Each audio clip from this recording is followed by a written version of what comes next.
It's okay. I'm just I'm kidding. not used to the routine. We've only done this 59 times. So I'm kind of checking. Oh, Dale Stefanos just stuck in here. So at least I get to introduce Dale. Dale Stefanos is joining us tonight. Hello. Hey, Dale. No one else is here, just Dale. Oh, just Here's Dale. Dale, you're drawing by yourself tonight. okay. Well, it's going to be entertaining. My mic will be muted. All right. Well, I hope we have some new faces today. The way we do this is we're going to share some reference. You already have the reference on the website. We're going to do 4 poses. They're each 20-minute poses, and then in between the poses, you can post to the Instagram page #illustration-isolation. Tonight, we got some great reference, and it's going to start with Nina Simone. Ooh, great photo. Awesome photo. David Bowie. Debbie Harry. And Muddy Waters. And if you complain about the reference tonight, you shouldn't be drawing, because there's some killer reference in here. I'm really excited about it. That doesn't mean I'm going to do a good drawing, but at least I'm going to have fun trying. We're ready to draw. Let's go back. I'm going to stop sharing, and let's get started on the drawing. Did I miss anything, Timmy? I mean, no, the only thing I was going to say is if you're using the chat, first of all, definitely use the chat tonight. Ask questions throughout. And one thing I'll say is please be sure to use panelists and attendees when you use the chat. That way everybody can see it. So it makes it a little bit more fun. And for starters, tell us where you're tuning in from.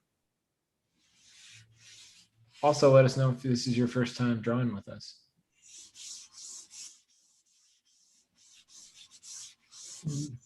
Turn it horizontal. John English has already started. I started drawing about 10 minutes before, because I'm here. What else am I going to do? I'm sitting listening to some really good conversation with Gil and Cassandra and Timmy. A lot of new people here, which is great. Welcome. As soon as everybody stops telling us where they're from, I'm going to type in the photo link again.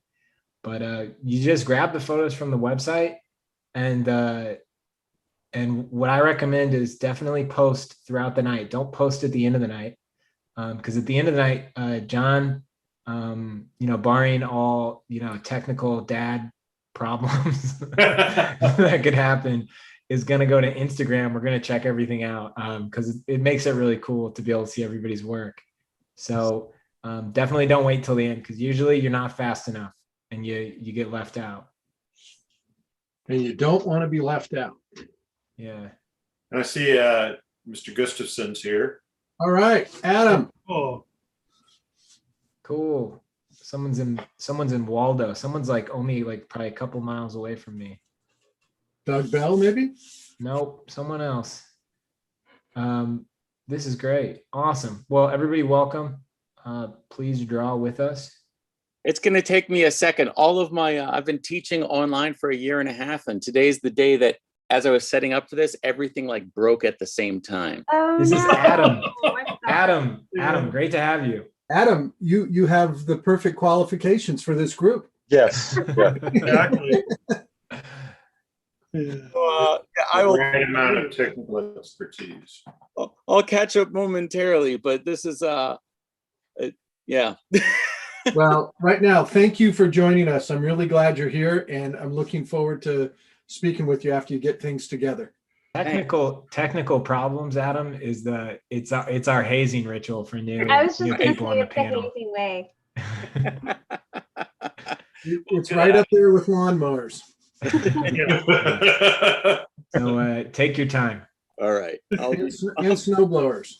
I'll be on when I can be. Thanks.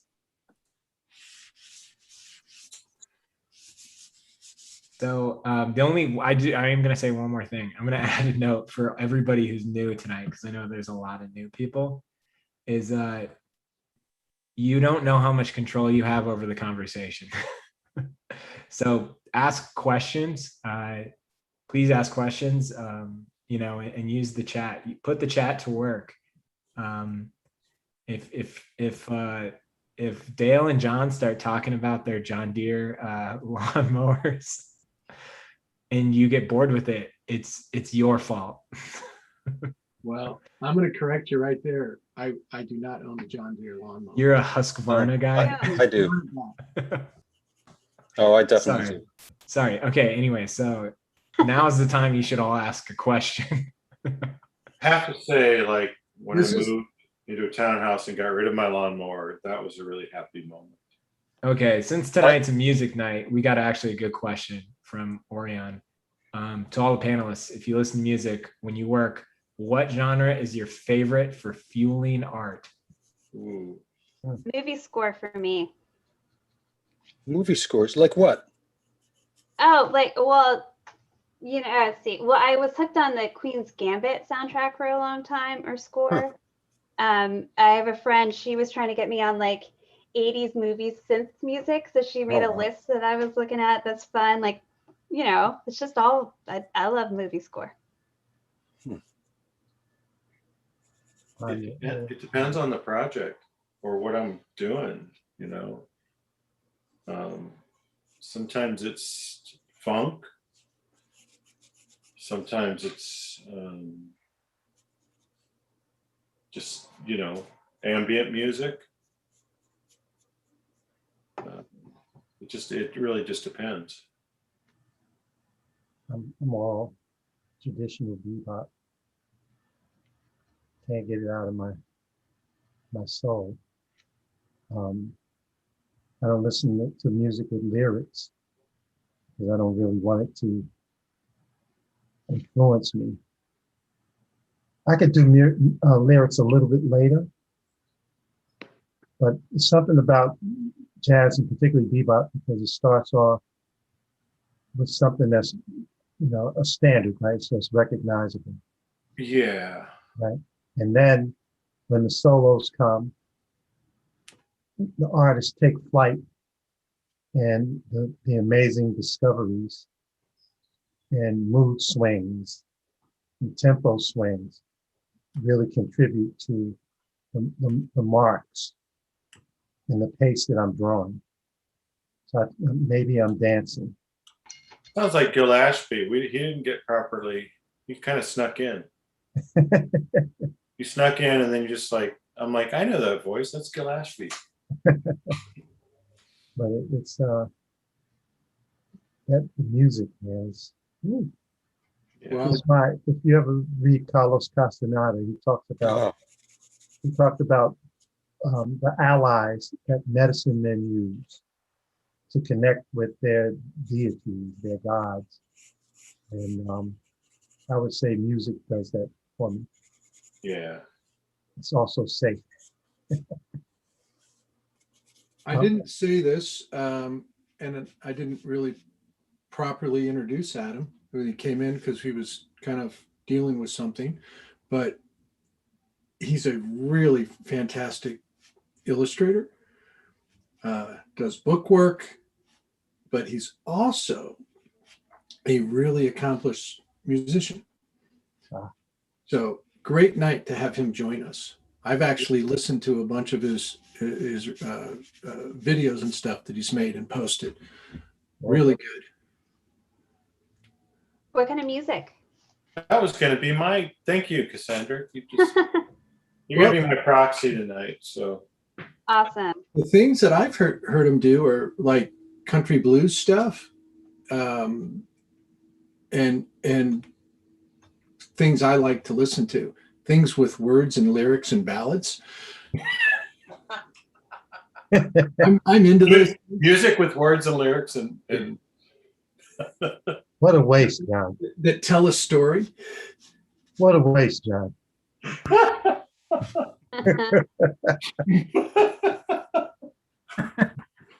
I can't tell if my microphone's working. Can you guys hear me? Yeah, it's working. Oh, yeah. great. Oh, that's great. Oh, here we go. You're set. That's magic. We're going. I like music with notes. Well, that's the kind I play. He's a great guitar player. Awesome. All right. Well, as I mentioned to everybody, I've got to sign off early tonight. So, Cassandra, you're officially in charge. If tonight fails, it's on your shoulders. All right, I have to learn everybody else's middle name. Apparently, I'm supposed to mom you all. What is it? It's John. What? It's Little John. Yeah, I know, Little John. Yeah. Well, yeah, I'm gonna sign off. So. All right, Timmy. All right, everybody. Hey, Timmy, thanks for getting going. Have a great night. You too. Bye. I just flashed to the Star Trek episode with Mud's women. Harcourt, Fenton, Mud. You guys know that? Or am I just- in terms of middle names. That one went over my head. I'm sorry. Never mind. Just go back to what you were talking about. Sorry. I'm going to mute myself. I wish. I usually pride myself on picking up on those kinds of things. And, Me too. you know, I had a moment in a college class once where I dropped a Sanford and Son reference and like 3 of my students laughed. And I just felt like I want to be the person who does that for people. Yes. Well, this was Mud's women where he makes all the clones of the different women and they clone his wife. They clone like 500 of them. Oh, wow. That's a lot. Oh, like 500 of his wife? Yes. Wow. That's intense. Is that like torture or something? Or what was Yes. it? It's their way of torturing him because she introduces it. She's like, Harcourt, Fenton, Mud, I know what you've been up to. Which is really sad that none of you have ever find a group of even older people to draw with. It reminds me of Well, you just need nerdier people. You don't need older people. You need nerdier people. Nerdier people to draw with. You need Brent to. I used to make a bunch of Simpson references. Like I was when I worked at Trader Joe's, I made a joke about being smart and I said SMRT. I am so smart. And someone looked at me and just goes, "Oh, that's SMART." And I was like, "Oh, this hurt." Oh, it's lost. Doesn't that just make you disappointed in human beings? It made me sad. It just, yeah. Yeah. That reminds me of the time I got invited to a party once and found out when I got there that no one used sarcasm. Oh. And but so then every time I made a self-deprecating joke, I noticed people went, "Oh." Oh God. And were trying to make me feel better about myself. Sounds awful. Yeah, it was by the end of it, I realized that these people thought that I was, mentally not really all there, but also had low self-esteem. Oh Yeah. no. Deep personal issues. Yeah. Yeah. It would be like if I came into this and said, "Oh, guys, yeah, I'm sorry, I'm just such a dope when it comes to technology. Things hate me." And if you all went, "I don't think they hate you. You're You good. don't feel bad. You don't suck so much. Right. You're smart. Don't be so hard on yourself. Keep trying. Great." You can do it. You'll Oh, get God. there. Okay, you'll get there. Leave Yeah, that would be like Is it somebody anything coming in- harder than having to explain a joke? Oh, Oh, Oh. that's painful. Yeah, It's a joke, exactly. man. oh. It's a joke. What kind of joke? And then you tell it means nothing. It's a joke. It's like Jay Leno's career right there, man. Sorry if anybody Right. loved it. Uh, And a dirty joke is the worst. Like you don't want to explain one of those. Oh. like Bill. That just happened to Bill. It wasn't a dirty joke. It was a Star Nerdy Trek. joke. I thought you said nerdy joke. Oh. Dirty joke, not a dirty joke. Oh. I know Bill's known for his dirty jokes. Yes. Well, not, That's something hard to explain. A dirty joke. What is a nerdy joke? I A don't even Star know. Trek joke. Well, yeah, I guess so. That's really sad. Anything that refers to anything Star Trek, and that's a nerdy joke.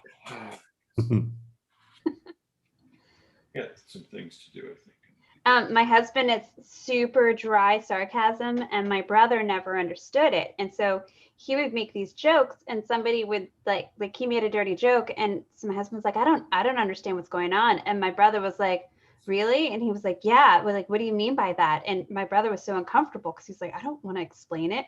It took him like 6 months to understand that my husband Eman was just really sarcastic, and then he was like, oh wait, you're funny. Got it. 6 months later. Yeah, it Oh, took a long we're time because my brother doesn't speak sarcasm. Oh, no. Yeah, I once I was once teaching this in the days before anyone had a cell phone. I was teaching this 7:30 in the morning art appreciation class Cool. in like inner city Patterson, New Jersey. And I woke up with the flu. But because it's 7:30 in the morning, I couldn't just call in and cancel. So I drove to class, and I showed up at 7:30, and they were all there, and I told them all that I was sick and I was canceling class and they could all go home. And they just sat there. And I said, no, guys, I'm really sick. You can leave now. And they just sat there. And then after like 5 or 10 minutes, someone finally went, so really? I said, yes. They said, oh, okay. You're really sarcastic, you know? So. Funny. I once taught a class of fourth graders. Well, I taught the same class twice. And the first time I came in, I was very sarcastic, and I knew I wasn't going to be there long, so I didn't bother to learn any of their names. I gave them all nicknames, you know, like based on what they were wearing. They seemed to like that. And then when I came back the second time, like this one fourth grader comes up to me and she's like, I liked you better when you were sarcastic.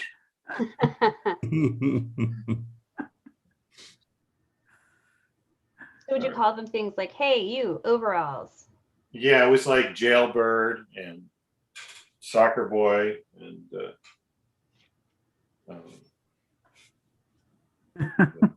drama king, because the kid was wearing all black. What grade were they? Different back then. Oh, I think you said fourth grade. Fourth grade. Okay, that's about the age where the kid wearing black is actually being angsty. yeah. I remember a fourth grader told me he had anger issues, and I was just like, try being in your 50s. Yeah.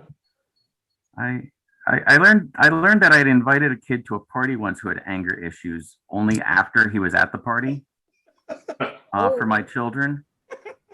And like I don't know what happened. I went inside to like light candles on the cake, and when I came back outside, everyone was like 5 kids were standing in the yard, and my yard's like a postage stamp, and one kid was sitting on a chair backwards, screaming, "Stop looking at me! Oh, All of you, stop looking at me!" That's funny. Oh no. Look at me.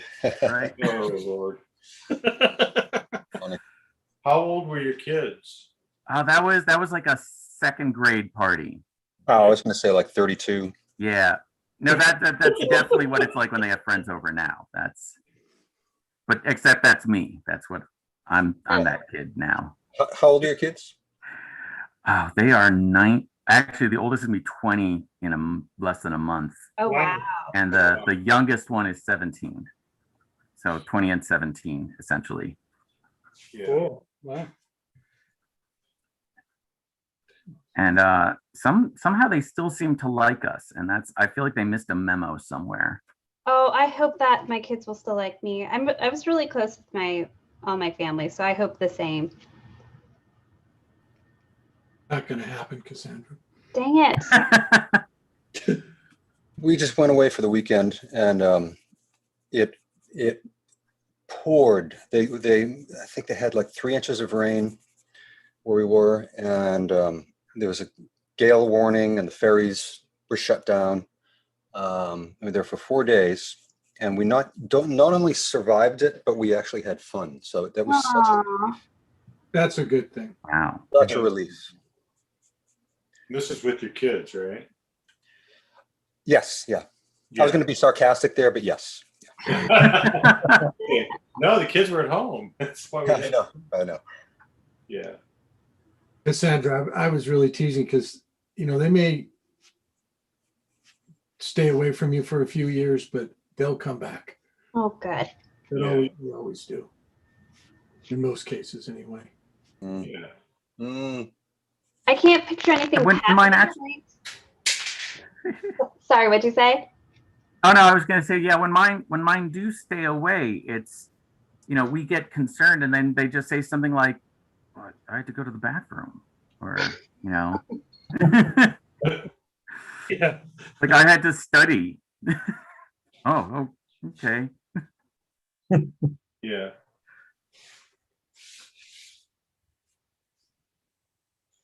How we doing time? Adam, I always love your illustrations that you post on Instagram. They're so fun. Oh, thank you.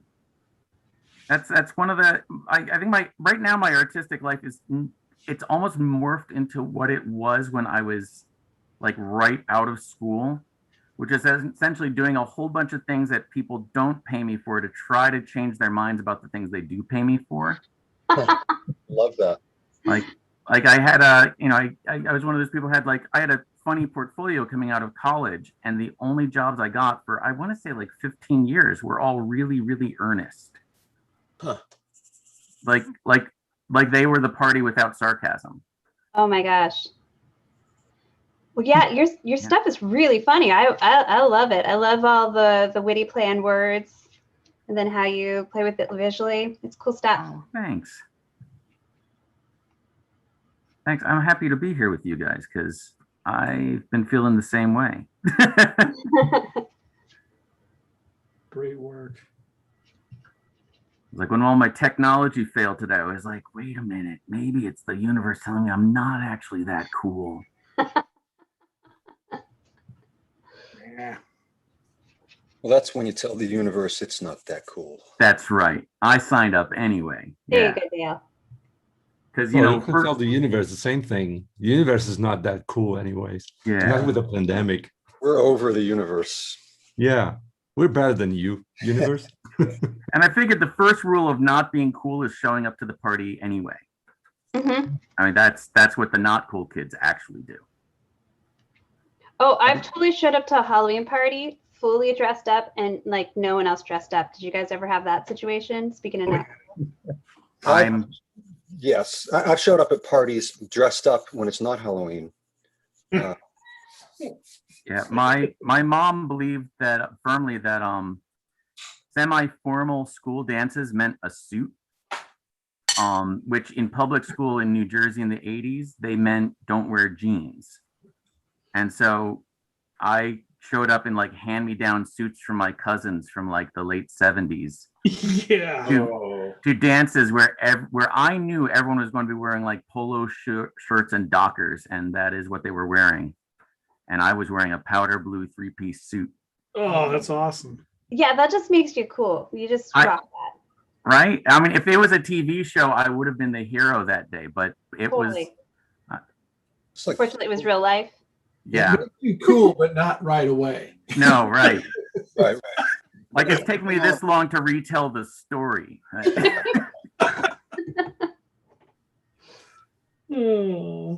Therapist said, you know what, if you say it, it will be out there and no longer in there.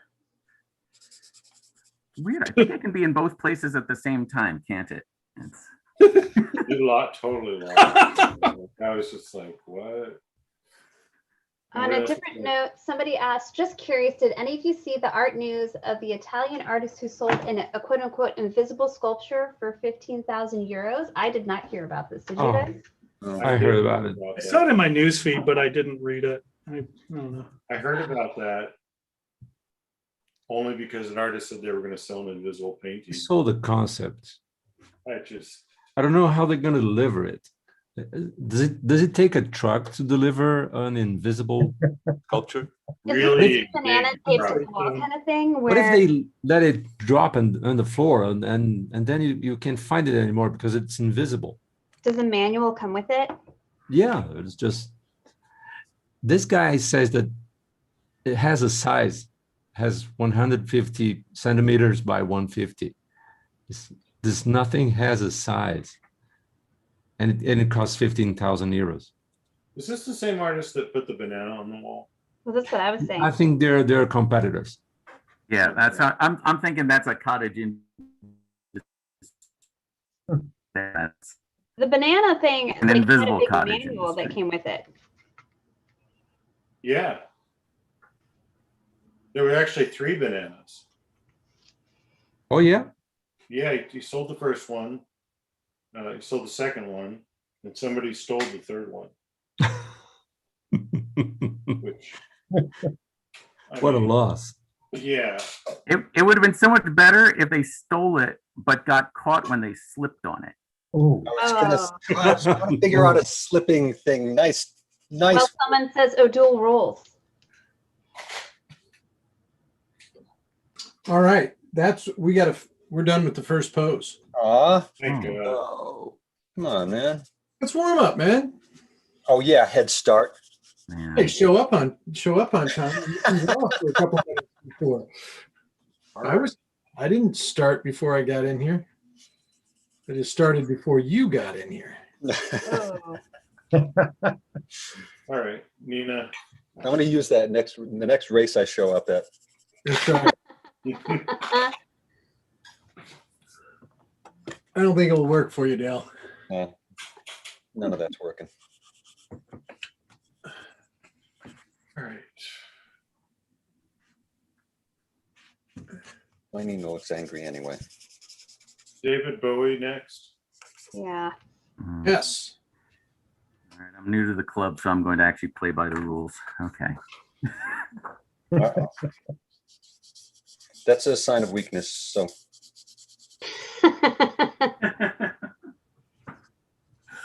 Well, then I'm doing it right.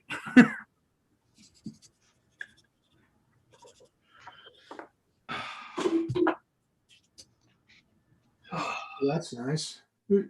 Get back to her. Wow, very nice.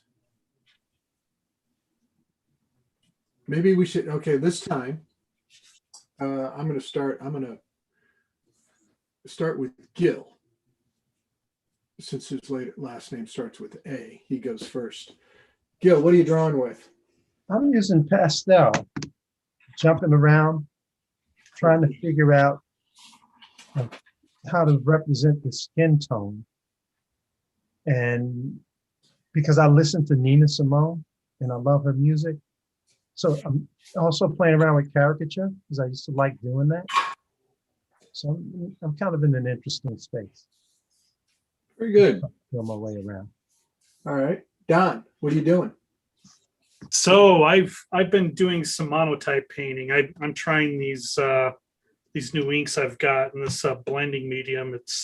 You can't mix water with it to water. It's a water-based oil-based. Well, it's a water mixable oil-based printing ink, but you can't use water to thin it. You got to use this blending medium. So this here of Nina Simone didn't turn out so well. But then earlier today I was messing around with it from last week's reference, and I was pretty happy with how that turned out. That's the print. So I thought your Nina looked I really thought the Nina looked Yeah. awesome. oh, Yeah. thanks. No, but if you look up close, there's some weird, strange sort of, it's cool. It's just not. Something slipped on there, and I'm gonna have to figure it out when I print it again. So never look too close. That's good advice. there you go. Yeah, but enjoying it. All right.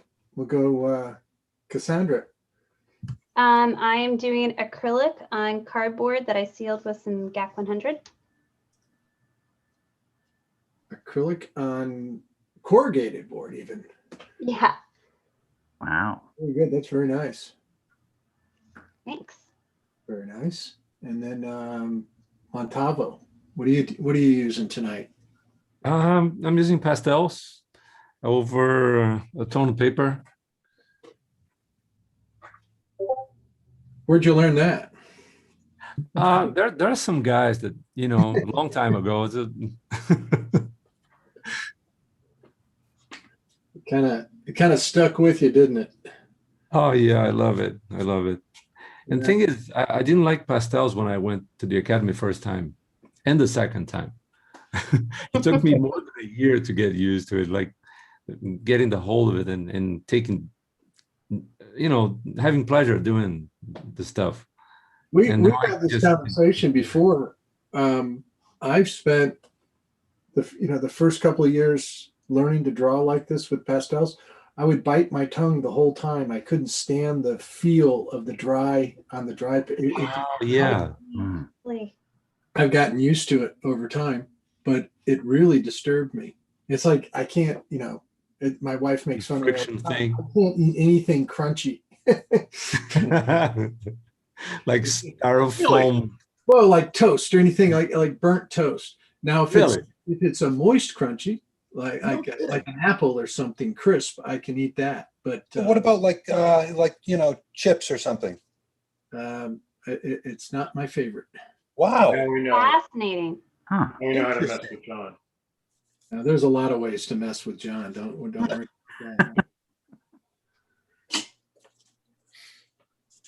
I'm weak. Very interesting. I just remember you saying that you didn't have any reaction at all to the shots, Uh-oh. and that meant that you had like no immune system. Yeah. So that and the crunchy thing. But I never get sick. Oh, well, that's I'd be careful saying that, but it's very, I mean, it's like Hmm. if I have a cold every 3 years, it's a big deal.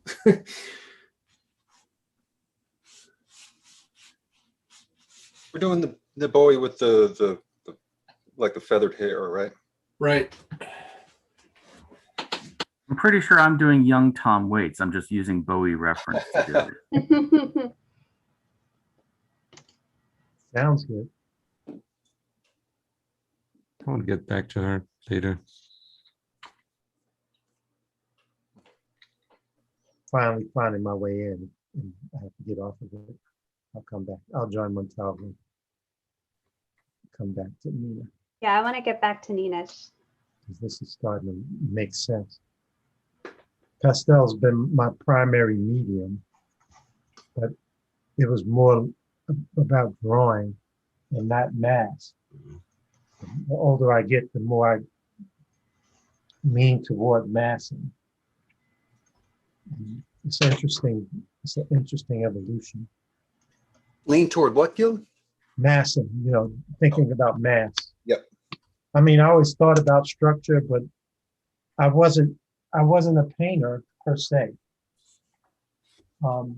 Periodically, I would do a really resolved rendered image because I felt like I had to do it to, I don't know. Maybe it was to prove something to myself. Oh, I know that feeling. Yeah. And so, but now, probably for about the last decade, I've gotten deeper into massing. And now that I'm teaching, thanks to who, teaching painting, because I had a little bit of luck, it's sort of taking me over. It's kind of an interesting space.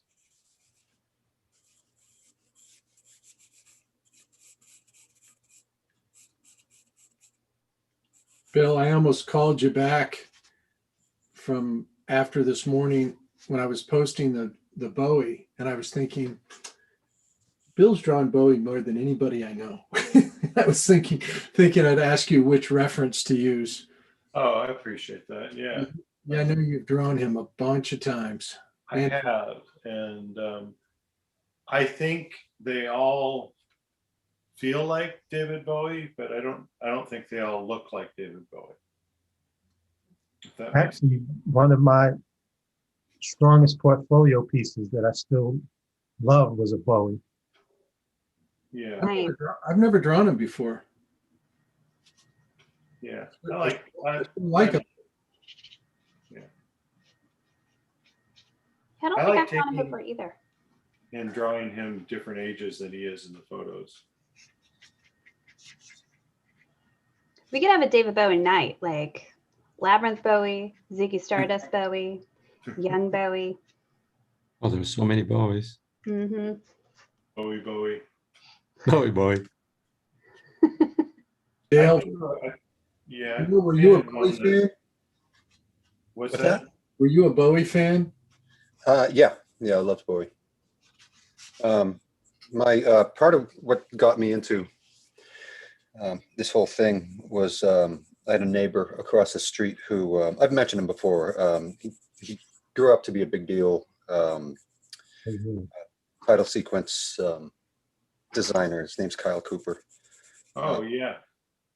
And he had in his basement, he had one of those awesome rooms that had the album covers and the posters from floor to ceiling, like literally on the ceiling, and stacks of comic books. And he had this huge poster of the Diamond Dogs album cover. Yeah. Bowie's like, half human, half dog, and he's got the Ziggy Stardust hair. And that scared the hell out of me. And like, I couldn't get enough of it. It was awesome. And like, I'd go down there and just think, oh, that is the most frightening thing I've ever seen. And I want to do that. Yeah. How old were you? Probably between 8 and 10. Okay. So you're like early 50s now, then, right? I'm 56. Okay. Early 50s. Okay, Dale. That's funny. So I'm, Well, about I guess I'm about 4 or 5 years older than you, and Yeah, I'm 1 year earlier than you. that was high school stuff for me. Yeah. And you know how impactful and impressionable you are in high school with music, and Bowie just changed the world for everybody. Yeah. I mean, God, he was, man. He was cool. Oh man. Coolest. I mean, I knew Bowie songs before I knew who he was, Yeah. Like, because Dale, we're the same age. When's your birthday? June 28th. Oh, so you're gonna be 57 this year. I am. Yep. You guys are making me feel great. I just turned 40 this week. Oh, good for you. Oh, happy Oh. birthday. Ah, Just a kid. that's- You don't know anything yet. You don't know. Yeah. You don't know Jack. You just, you haven't seen a thing. yeah. Just don't talk. Well, like, so the Bowie I grew up on was like Labyrinth Bowie. Oh yeah. Okay. Right. Oh, yeah. You know nothing of David Bowie. No, I'm just kidding. Well, that was my intro. That's hilarious. Yeah. I'm with you. Thank you. Well, it makes any difference. I saw that on the movies. That was a great movie. No, my first Bowie that I'm conscious of was Let's Dance. Oh wow, that's late. Well, I'm a little bit older than you guys too. Yeah. And I was listening to music a little. Actually, I probably know more than I realize. But because I don't know the catalog, I can't really talk about it. But if I hear the songs, typically, because I'm about 5 to 8 years to 20 years older than some of the people in. Which is it, Gil? Are you 5 years? Are you 8 years? It depends on who we're talking to. No, we Somebody can said explore. 40, You and I are the that's what same 40 age. was like. I like that gray area. Yeah. Gil, we're the same age. I'm pretty sure. John, I think I might be older than you. Well, just not by much. No. I'm 63. You're 3 years older than I am. So that means I would have been a bully. I would have bullied you in high school. Just get out of here, squirt. You know, it's not too late. Nah, it is. John is much bigger than me. Yeah, but he said he was weak, so you know, Right. But then he said he never gets sick. So I'm really I'm pretty sure you could take him. Hey, So I you just, remember in high school how you looked up to the seniors for at least like a couple of weeks, you know? Like, you know, they were the stars. They were what you wanted your high school experience to be like, you know, all of that good stuff. Gilbert, remind me where you went to high school. I went to the High School of Art and Design. So that's the same place that Michael Davis went, right? Indeed. That's my boy.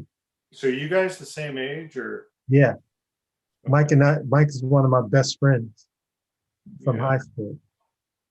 I As a matter of remember fact, he's the one who got me into comics when I was doing my 5 years on the graphic novel circuit. Yeah. You still like him? Well, you know, yeah. Yeah. He shouldered no blame, right? What blame? For getting you into comics. I'm teasing. He ruined me. No, but you know, he did another really, really major thing for me. I ran into him right out of grad school because I hadn't seen him for years. And I had just gotten done. And I was freelancing, you know, fortunately I was doing okay. But he asked me if I wanted to teach. And he introduced me to the Children's Art Carnival, which was a portfolio program up in Harlem. And I started teaching, and that was one of my most, well, it's just such a blessing, you know, to be able to teach young kids. Oh yeah. These kids, they all graduated from high school.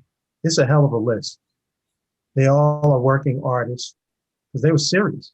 Wow. They went to SVA and Pratt and, you know, Cooper Union. Pretty amazing, pretty amazing. And That's cool. it really gave me confidence to make me feel like I had something to give. Oh, that's special.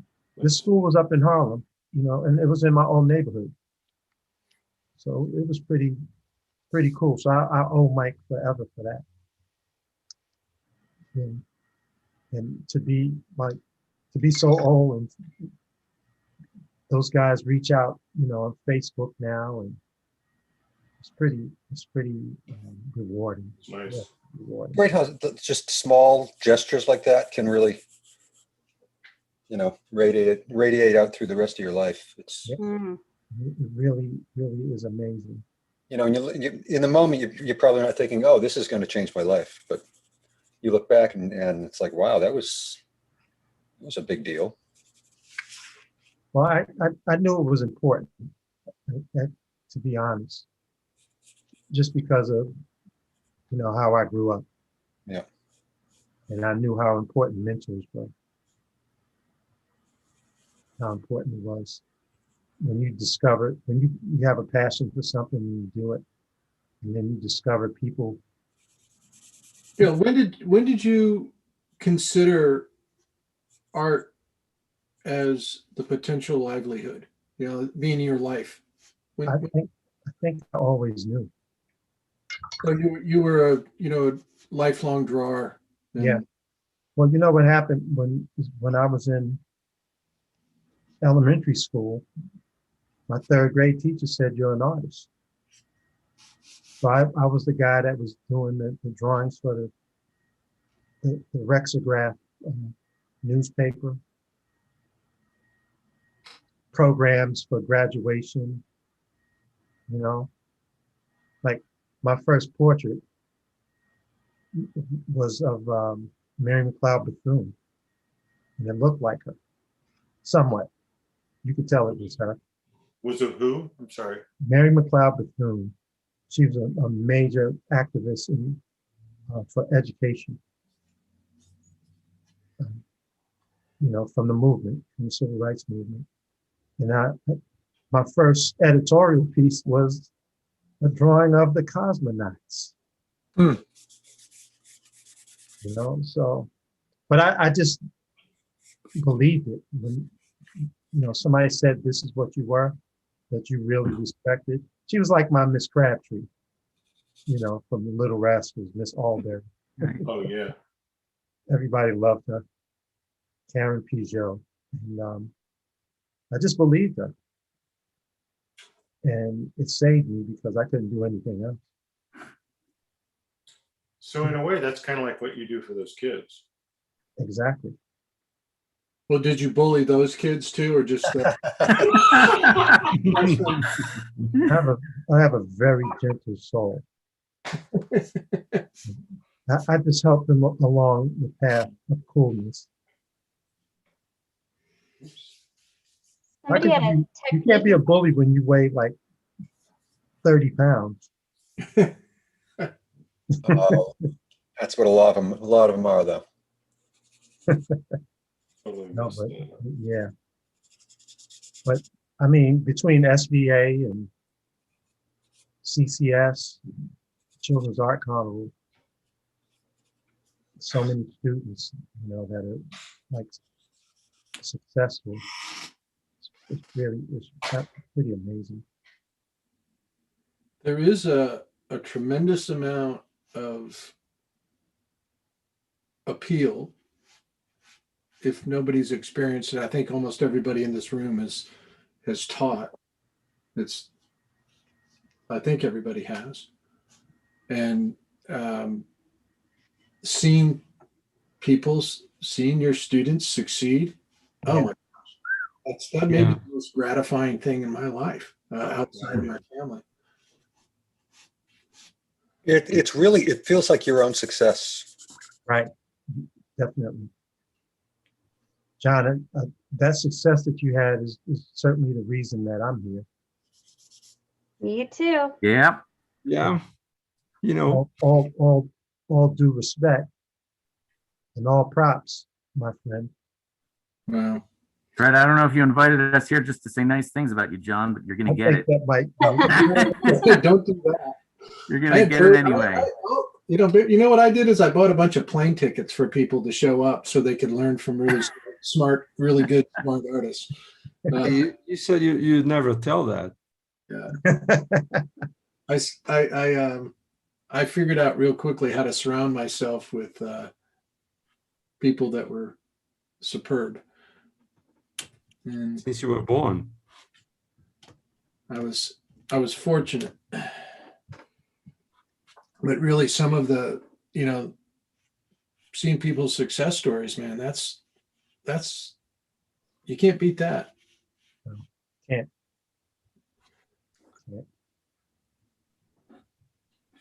There was this conversation I was having with a few guys on I think it was a podcast or something like this, and we were talking about portfolios and stuff, and then it came to a point where I was telling them that probably the most incredible achievements that I had were not showing on my own portfolio.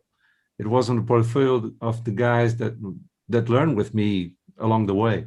So that made me proud, more than my own sometimes, to see people just going there and doing really nice stuff, and their portfolios tell, something about myself.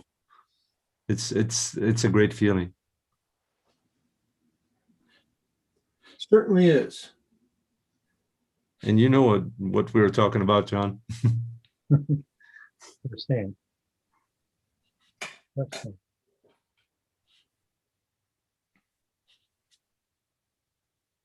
Somebody had a technical question about how to draw noses.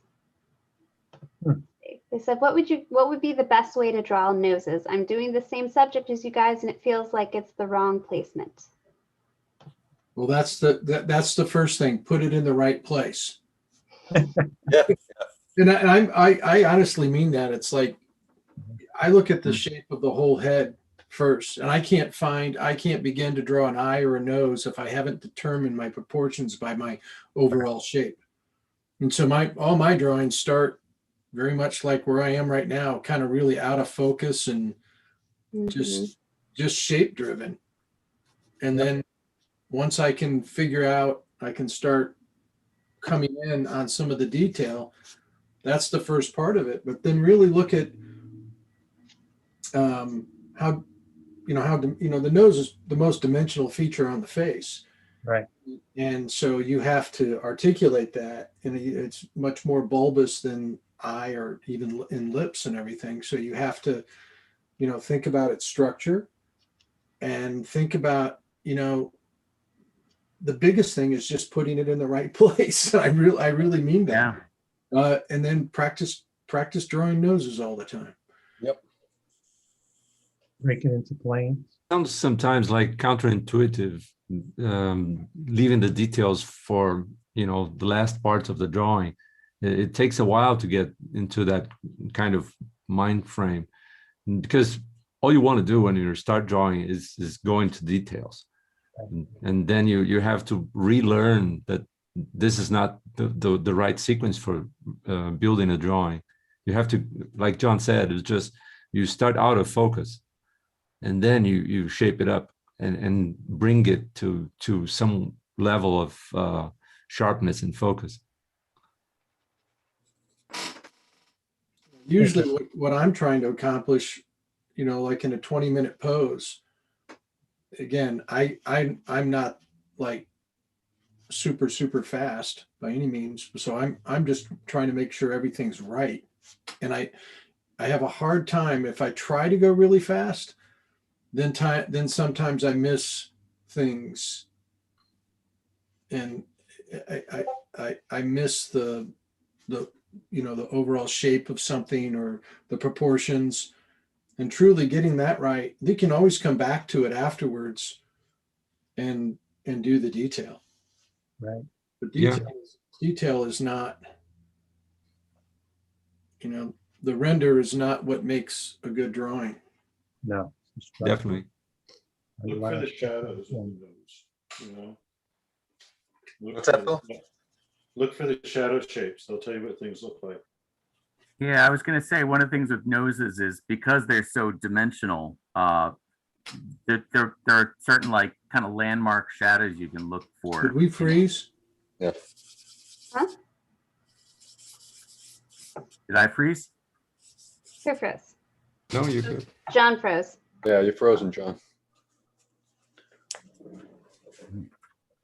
Penalty box.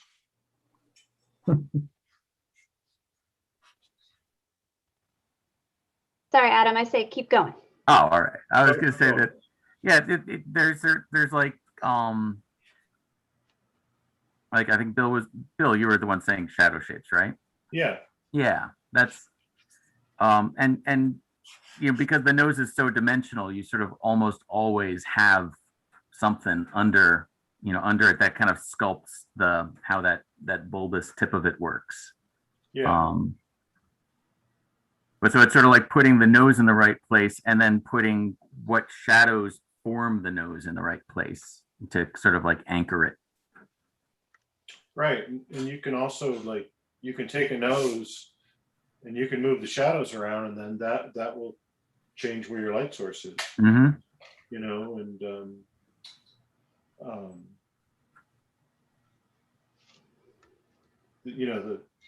But yeah, I mean, when you go too far too quickly, you end up messing things up, and then you have to fix them. But if you keep things looser, because you can always add to it. But yeah, I deal with the shadow shapes, and the negative shapes help me to see, the shape of the thing that I'm drawing. Yeah, drawing from the outside in sometimes helps. Yeah.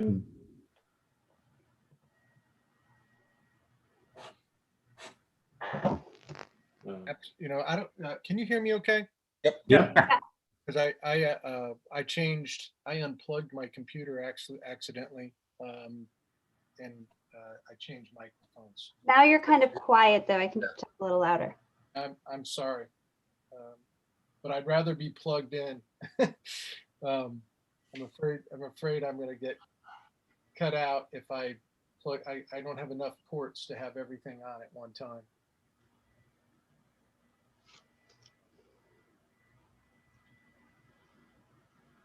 You know, but I think a lot of a drawing has attitude, you know, and it's your attitude and it's the attitude you see in the subject. Yeah. And, you know, and what, because, you know, David Bowie, especially somebody who wore his personality on his sleeve. So there were all these different David Bowies, you know, and trying to figure out which one you're drawing is half the battle. And then, you know, how do you see that guy? And That's almost with everything. what's that? I said, to me, that's everything, because when I'm drawing, I'm trying to draw what I feel. Yeah. It's pretty subjective. The mechanics, that the foundation, perspective, proportions, anatomy, all those things make it a little bit easier, because, you know, our proportions for the most part are set. Yeah. But beyond that, it's as much about feeling, and it keeps it subjective. You know, and sometimes it comes out quick, and sometimes it doesn't come out at all. But when you have a structure, it helps you find your way. Oh yeah, absolutely. That's the beauty that has come from, you know, from teaching. You can always go back. You can always go back. You know, Make an adjustment. paint another one or paint it out. And Right. Paint it out, put it back in. but you know, I understand the feeling of wanting to rush to a finish because you want to make something, you know. Mm-hmm. You want to be able to make something concrete and finished, but And it always seems like, you know, going fast is like the closest you can come to visiting the future to see how it comes out, right? right. Like, Well, man, if I draw it faster, I'll find out if I did it right. Yeah, Yeah. I love that idea. I'm That'd be cool. stealing that. And Cool the idea. answer is almost always no, but Yeah. that doesn't stop us. Like, hello, I'm Austin from 10 minutes from now. That's right. It didn't work. That's right. I'm wish so I glad could go everybody back got far. that reference, you know, because I would have had to leave. Wish I could go back 5 minutes. That's all I would want a time machine Myself in a for. week from now and get the Yeah. letter numbers.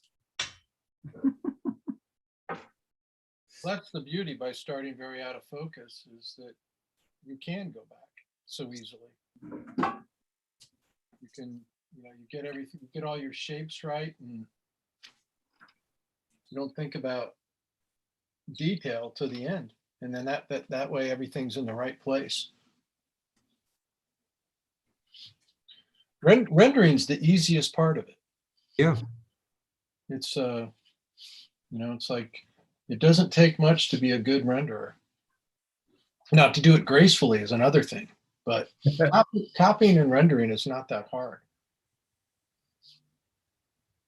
It's the drawing. It's all about the structure, proportions, and all the things that you mentioned earlier.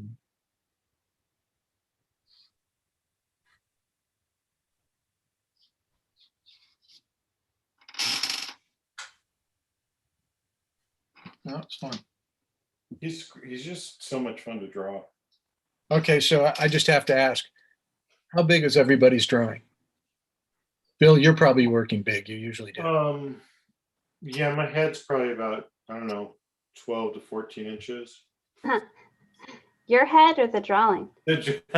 My actual head. I have a very big. Perfect setup. Perfect setup. Sorry. Thank you.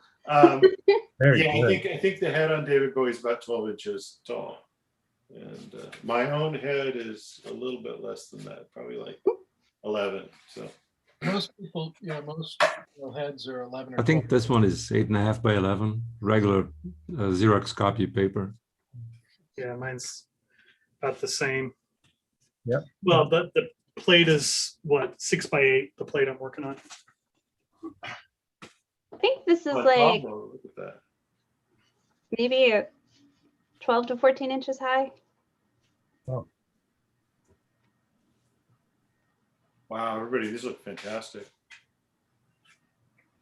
That's a great photo. I love Yeah. that light you've got going on there, Montalvo. Oh, thank you. Yeah, very cool. Oh yeah, Very Yeah. nice. that's cool. That's a tone paper working for me. I feel like mine ended up looking like if David Bowie and Elvis had a baby. That's cool. It's kind of interesting. I think I just drew like a teen delinquent from Perry Mason. That's or cool. I something. like that. That's all I got. Perry Mason. I love Perry Mason. I Oh, really dude, like that. that's like my morning. My wife and I have our morning coffee, watch 1950s Perry Mason reruns, and then we start our day. Oh, we can Really? be friends. That's Yes. great. That's I love great. It's a throwback to when we were first married, and we would wake up and we would watch an Incredible Hulk rerun, and then start our day. Oh man, that is awesome. Fantastic. That's a solid marriage you've got there. That's what I thought. I thought anyone who's willing to start a day that way with me. The with me part is the part that's the part's the real stretch. But the Oh, everybody say, oh. yeah, oh. Oh, Turning my mic off now. This was nice while it lasted.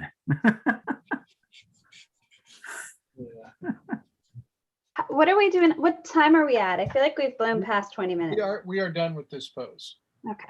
Okay. I was just waiting for the chatter to stop. Oh wow. Well, that's never going to happen. We love to chat. Yeah, forget it. I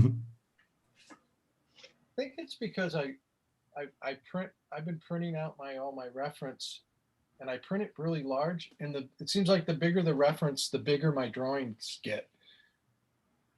I don't have any control of it anymore. It's cool though. I'm like always impressed by how fast you can fill the space here, because that's not a small sheet of paper there. No, the head's 18 inches tall.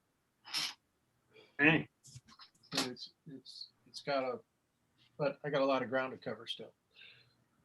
All right, on to the next pose. are Okay. you using your new press? Yes. Yeah. I'm liking it. Oh, I love it. It has been, yeah. It's great to finally have some time to really work on it. So yeah. Any chance I get.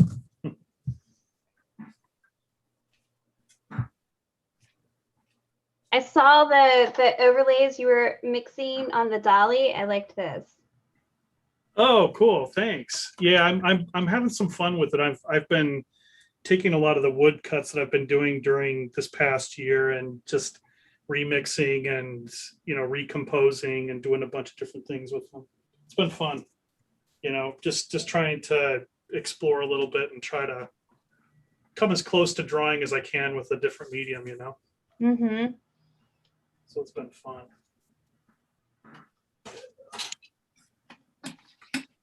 This is such a great photo of Debbie Harry It is. with her tongue sticking out. Another person that's just darn cool. Oh, coolest. So, Bill, we can make fun of Timmy because he's not here. But in Studio Bridge this morning, he asked who we were drawing, and Deborah Harry was somebody that I mentioned, and he was like, "Who's that?" Oh, For real? come on, man. And I was like, and Timmy's Wow. a well-versed guy. He Wow. got Andy, but he's really young. Timmy's early 30s. You didn't I'm sure Dale and Bill and everybody else in the room had their crush on Deborah Harry at some Oh my gosh, she was awesome. Oh my Oh yeah. Did you see his text where he said he sent us Patti Smith and all those other people Huh. as the Queen of Punk?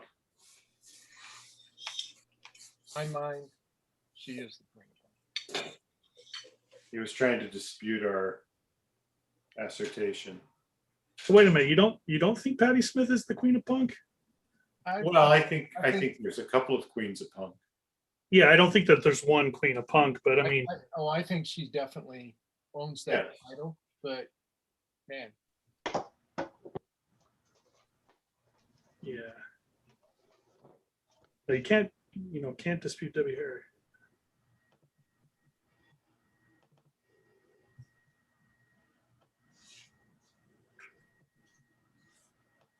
thought I would get over Linda Ronstadt, but that never happened. for me.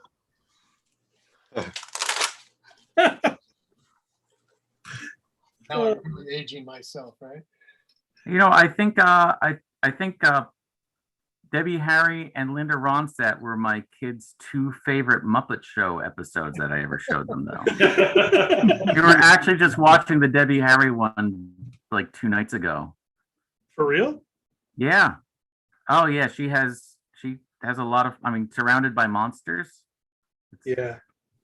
It's pretty cool. They set her up with a monster band, and it's all you could want. Yes.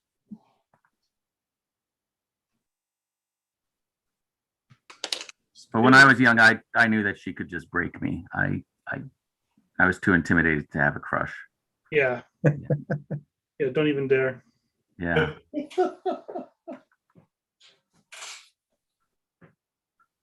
Well, David Grohl was on Sesame Street maybe a year ago, and that was an awesome episode. Oh, that's cool. Oh wow. Yeah, Well, he is sort of a Muppet already. He was Yeah, so he's pretty animated. cool. He was so great. He's a very cool guy, isn't he? Yeah. Hilarious. So, Earlier, Cassandra, when you were talking about Bowie and Elvis, they actually share the same birthday. Do they really? Yeah, and his last album is an homage to Elvis, Black Star. There was a Elvis album called Black Star somewhere in the, gosh, I don't know, mid '60s or something. oh, Yeah. I didn't know that. I didn't know Yeah, that. yeah, big time. He was, the thing. It's interesting because I didn't realize that too, and I was reading up on it, and he actually saw himself more as a show tune writer, and he had all those different personas because he just didn't feel comfortable being himself up on stage for most of that. And Wait a minute, who are you talking about? Bowie, Oh, no kidding. yeah. Yeah, he came up with those because he just wasn't, and he really saw himself more as a show tune writer is what he was saying. And I don't know, he's an interesting character the more I've read up on him, but Oh, so he was more comfortable being another character. yeah. That's And really there- interesting. Yeah, at least in the early part of his career, I think he probably got more comfortable with it, obviously, as because he's spanned all that time, right? But Oh, that Um, explains a lot. Wow. yeah, but it's really interesting. Like I feel like there's a quick clip of him that was, I think it was probably an interview sometime in the mid '90s where he's talking about creativity, and I'll probably slaughter it, but I love it where he's making the analogy of never play to the gallery. You never do your best work when you're doing it for other people, which is kind of interesting. That we're talking about being somewhere between almost in the deep end of the pool. Yes. Where your feet just barely touch the bottom and you can Yes, exactly. Yeah. That's where you want to be as a songwriter. Yeah. I just thought that I love that analogy because I think it applies to what we do as well. It's like, when you're in that kind of uncomfortable spot, you're in the right place. Hmm. You're not playing it safe, never play it safe. I obviously you want to, I don't know. I love doing a drawing and feeling good about myself, but you got to push yourself. yeah, push yourself and try to get out of your comfort area. The thing is, like, professionally, you're gonna make your art director pretty nervous. You're like, hey man, I'm gonna try, I'm gonna really push myself on this one and just go in a different direction. It's like, Yeah, just watch the David Bowie video. You'll be fine. yeah. Man, I'm not playing to the gallery, man. I gotta be fair. Never My mind. mom always talked about the Bing Crosby, Bing Crosby, David Bowie, Drummer Boy, and just how shocking that collaboration was. It Have you really- seen the John C. Riley, Will Ferrell reenactment of that? No, how do I not know about this? Oh my Wow. gosh, Cassandra. There was like Bing Crosby was ready to kill him right before they filmed that. I didn't. Really? Yeah, Well, you I guys gotta believe read that. up on that. I'm telling you, it's super hilarious because he was pissing everybody off, and yeah, Bing Crosby wasn't happy with him. Bowie was pissing everyone off. Yeah, well, Bowie was upsetting Crosby because he wouldn't go off of. He wanted to change it up, and they went back and forth and back and forth, and Bowie just went ahead and did what he wanted to do, and he was really upset at him. And anyway, the Will Ferrell, John C. Riley one's really funny. Oh, I'm so gonna look that up Yeah. right after this. Yeah, you'll thank me later. It's super funny. You must have all seen the Ricky Gervais thing he did. Oh yeah, Oh, yes. Fat when Little Sad Man. Yeah. When you say he Yeah. was like a show tune writer, or he said he was a show tune writer, that totally makes sense when you think. That Yeah, is such a hilarious scene. yeah. He's Well, like, I oh, don't I've been. know this Stupid little fat man. Yeah, he's like totally like he's his muse for that moment. Yeah. That is a classic moment. Yeah, What is this in the Ricky Gervais thing? and it's in the show Extras. Extras, yeah. Oh, okay. Oh Yeah, yeah, just- Extras was hilarious. I love that show. Okay. Yeah, if you just look up the YouTube I'll look it up. thing for Ricky Gervais and David Bowie, will come up. Oh my gosh. Yeah, yeah, but you got to see that. You got to see that Bing Crosby one, man. I can't wait. I'm gonna immediately look it up. Oh, yeah. I can't wait to hear what you think next week. Yes. Sandra, you've never seen the performance? No. I've seen the original performance, but I've never seen. He's The- talking about the parody of it. Okay. Yeah. Yeah, I've never seen that either. So, Oh, you got to check it out. It's hilarious. Yeah. well, that thing about not playing to the audience, I think, is you're not playing to the galleries. I think that's really meaningful. And there's a thing I think that part of what we do is performance. Yes. But to do a really good performance, you have to, I think, in some way, the best work you do is when you're doing it for yourself. Yeah, I You're agree. doing you're doing it to satisfy your own inner challenges, your own goals, and the job is a vehicle, or it's part of. I mean, the job is the kind of the arena that you do that in. As a courtroom artist, it was like the opposite, right? Because we always work alone and out of the public eye. And when I did that for that year, I felt like I had to be out there showing off, Yeah, right? And I actually loved it.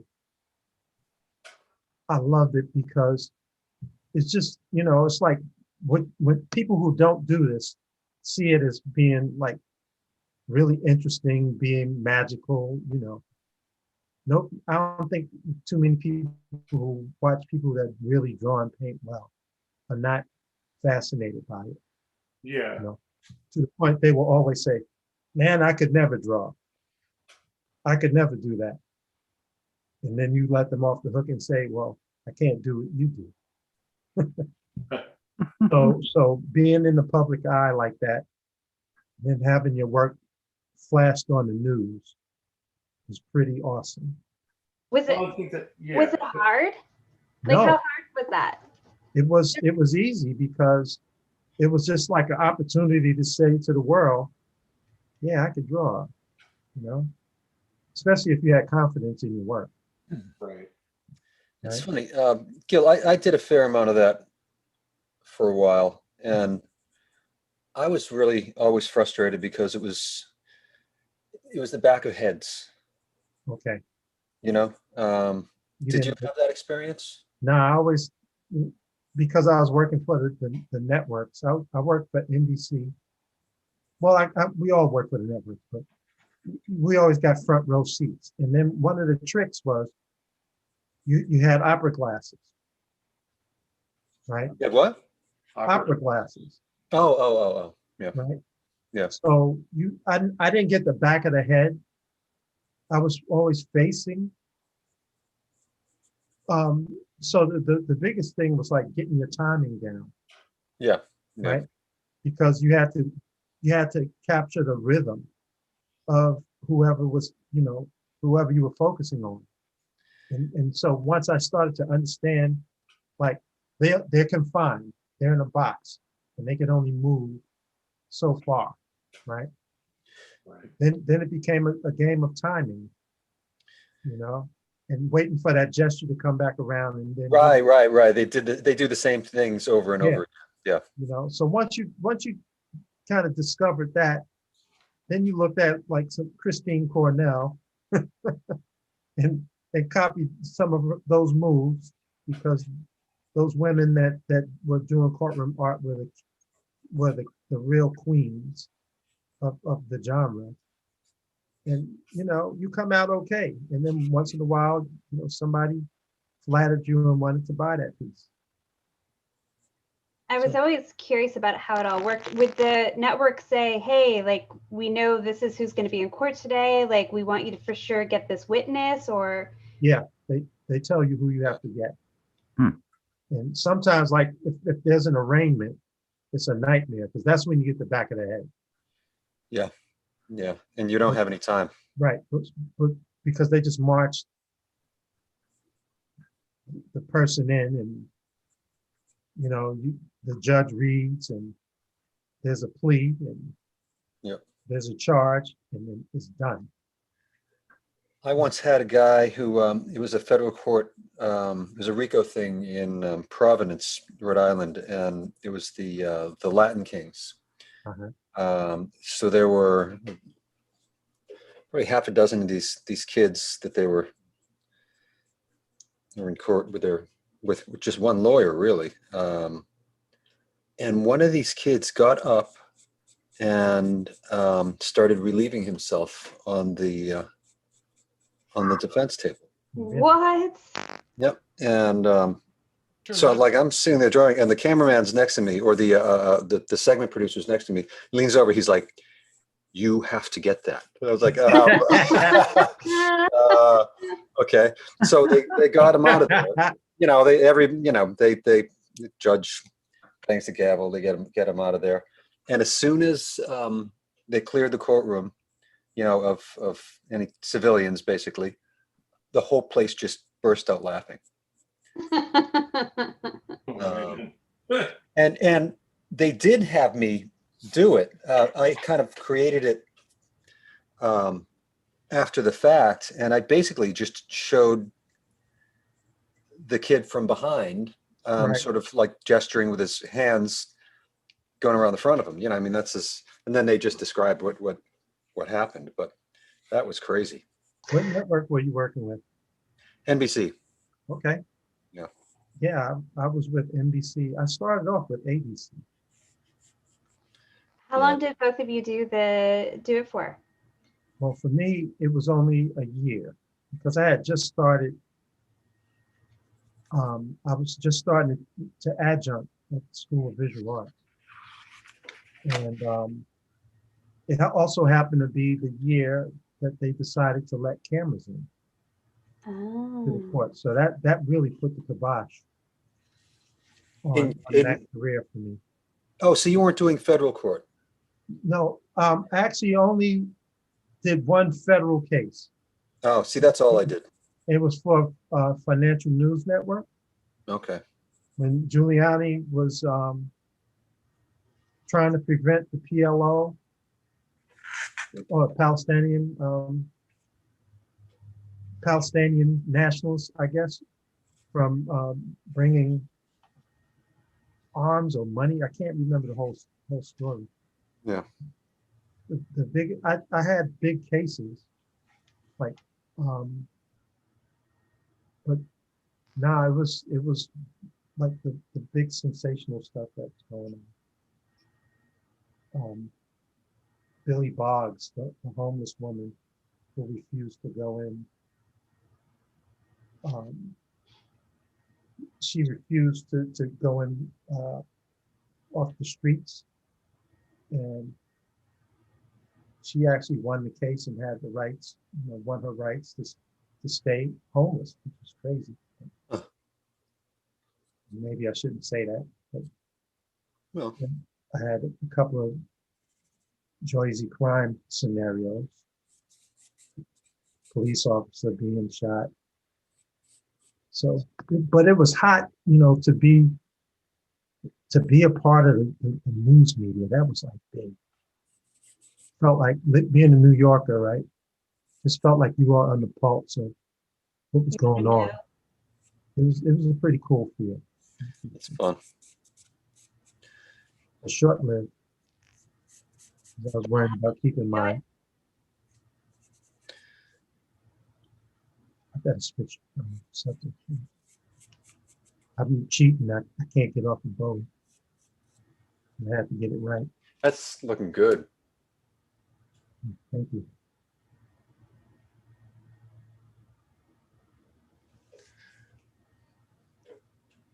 And I'm the guy who doesn't know who the woman is. You thought Tim didn't know. Gil didn't know either. I probably would recognize her music if I heard it. But. Oh yeah, you would.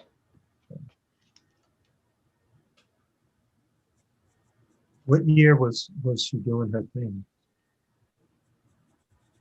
80s. She's popular in the 70s and 80s. Who? Debbie Harry? Oh, yeah. 75 years old now. Is she Who's Debbie 75? Harry? What? What was one of her big hits? Call me. Call Me, Room with a View. I'm pretty sure I would know it if I heard Oh, it. I guarantee, Exactly. I Like, you guarantee hear the you've heard music it. and immediately recognize her. Yeah. Yeah. My problem was, okay, you guys ready for a good laugh? In the 80s, I was all about the club, the disco world. The Well, you 70s. definitely heard her then. Yeah. And when I was in grad school, I was a bouncer. How about that? Really? Glass. The Silver Shack. Thanks, AJ. Yeah, How Hardicle. long were your collars then?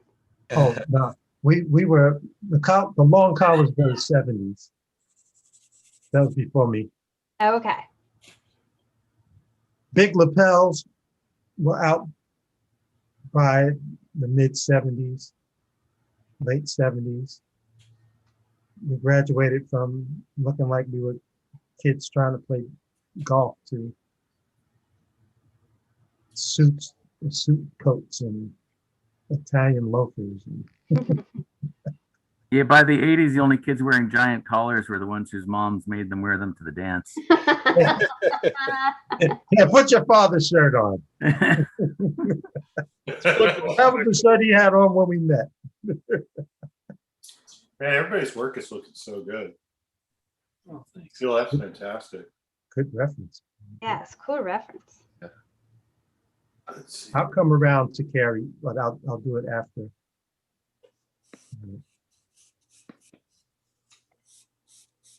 Very cool.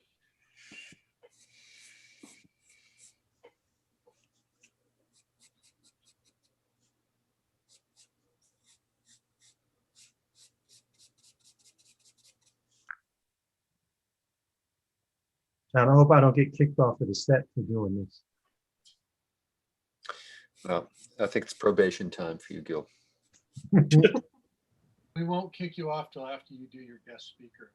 No, it's not, you've got to pay your dues first. Then they'll kick you off. And As soon as the check clears. nice knowing you, buddy. Oh, so do you guys remember last week I was talking about my UPS woes and shipping? Yes. They actually found my painting a month after they lost it. Really? And it's in good condition and it finally got delivered to where it was supposed to go. Oh, good. Wow. Wow. I wasn't Everyone's happy? expecting for that. I had UPS lose a royalty check the week before Christmas. Ugh. That's the worst. It was pretty much the only check I had coming, and the Christmas shopping was waiting on it. And but that's how I learned something really interesting about UPS tracking, which is that it's entirely fake. Yeah. Like, but I mean, like actually fake. Like what we get to see is an estimate based Oh, yeah. upon the original information. That's not the computer system that UPS sees. No kidding. Yeah. So the whole time this thing said it was on the truck, out for delivery, and it should show up any moment. And eventually it just stopped showing up on the system. And so my wife flagged down a guy, who was outside her house with his UPS truck, because she's more assertive than me. And she got out of him the direct number for the Newark Airport sorting station. Oh my God. And she called them and said, yeah, well, I'm looking at the tracking number, and it says it was on the truck. And the guy said, oh, well, those numbers aren't real. That's just an estimate. Yeah. And then he went on and he said, oh yeah, that envelope never left the city. Oh my God. I've got it getting picked up, and then it just disappears from the system. There's no telling where that is. Yeah, if you don't see an actual scan for the next place, then that's not fact. Yeah, well, that's the thing, is this one did give us scans for everywhere in between Manhattan and our house, but none of those are real. Did it ever show up? We actually had the publisher wire us the money directly to our account that night. Oh, so they just canceled the check? And yeah, they canceled the check, and it eventually showed up, I'm going to say January 30th or something. Oh my God. Oh. Did they feel bad for you and say, just go ahead and cash it? No. That's a weird thing about publishing. They only ever feel so bad. Okay. Yeah, exactly. So when you were a kid, did you go to Palisades Amusement Park, man? No, that was already gone? gone by then. Okay. My dad, I don't know if my dad was ever allowed to go, but I think he has memories of it. I used to go. Really? Yeah. Swings all day and after dark. Okay. Right. Palisades Amusement Park, swings all day and after dark. Have the coaster get cool, ride the waves in the pool. Wow. Nice. You'll have fun. So come on over. Yeah, no, I also wasn't allowed to go to Action Park either, that one was really close to me. You are lucky. That's probably why I'm here, because you're still alive. Yeah, I was not one of those kids that was going to get out of it with like. I was totally going to ask if you had gone to Action Park. No, I was like waiting, but I didn't want to overstep on. Oh no, it's no overstep. I was just waiting for it. Well, you're the one that introduced me to it, so I would have never have known the magic of that had you not told me about it a few episodes. Yeah, it was, and everything about that place apparently was. One thing they actually, like, before we ever referred to anything as being crowdsourced, they essentially crowdsourced ideas. Yeah, like you could suggest them, but the main thing was everything was like gravity driven or about momentum, like so. I guess the roller coaster, and the closest they would come to a roller coaster would just be a thing that just sent you going, and hopefully someone did the math right before you died. No one did the math right. That is just what you can know from that. No one knew how to do the math. No, Adam, have you seen that documentary? No, I have not. Oh, you've got to see it. I know. I'm curious how many people I know are like being toted off on stretchers in it. Oh yeah, I heard about. Okay, I know what you're talking about now. Where was Action Park? It was just like a somewhere in Jersey, right? Yeah. Somewhere in northern New Jersey. Went to it, but I can't remember. I think it was kind of after maybe us. I don't think you'd be here, Gil, if you went to it. Our big deal was Coney Island. Oh yeah. Oh, cool. Yeah. Oh, somebody's asking, what is Action Park? It was. It's somewhere between an amusement park and I I don't know, a fix for adrenaline junkies. Yeah, like Yeah. take your life into your own hands. Yeah, it was this rogue uh amusement park in New Jersey in the 80s.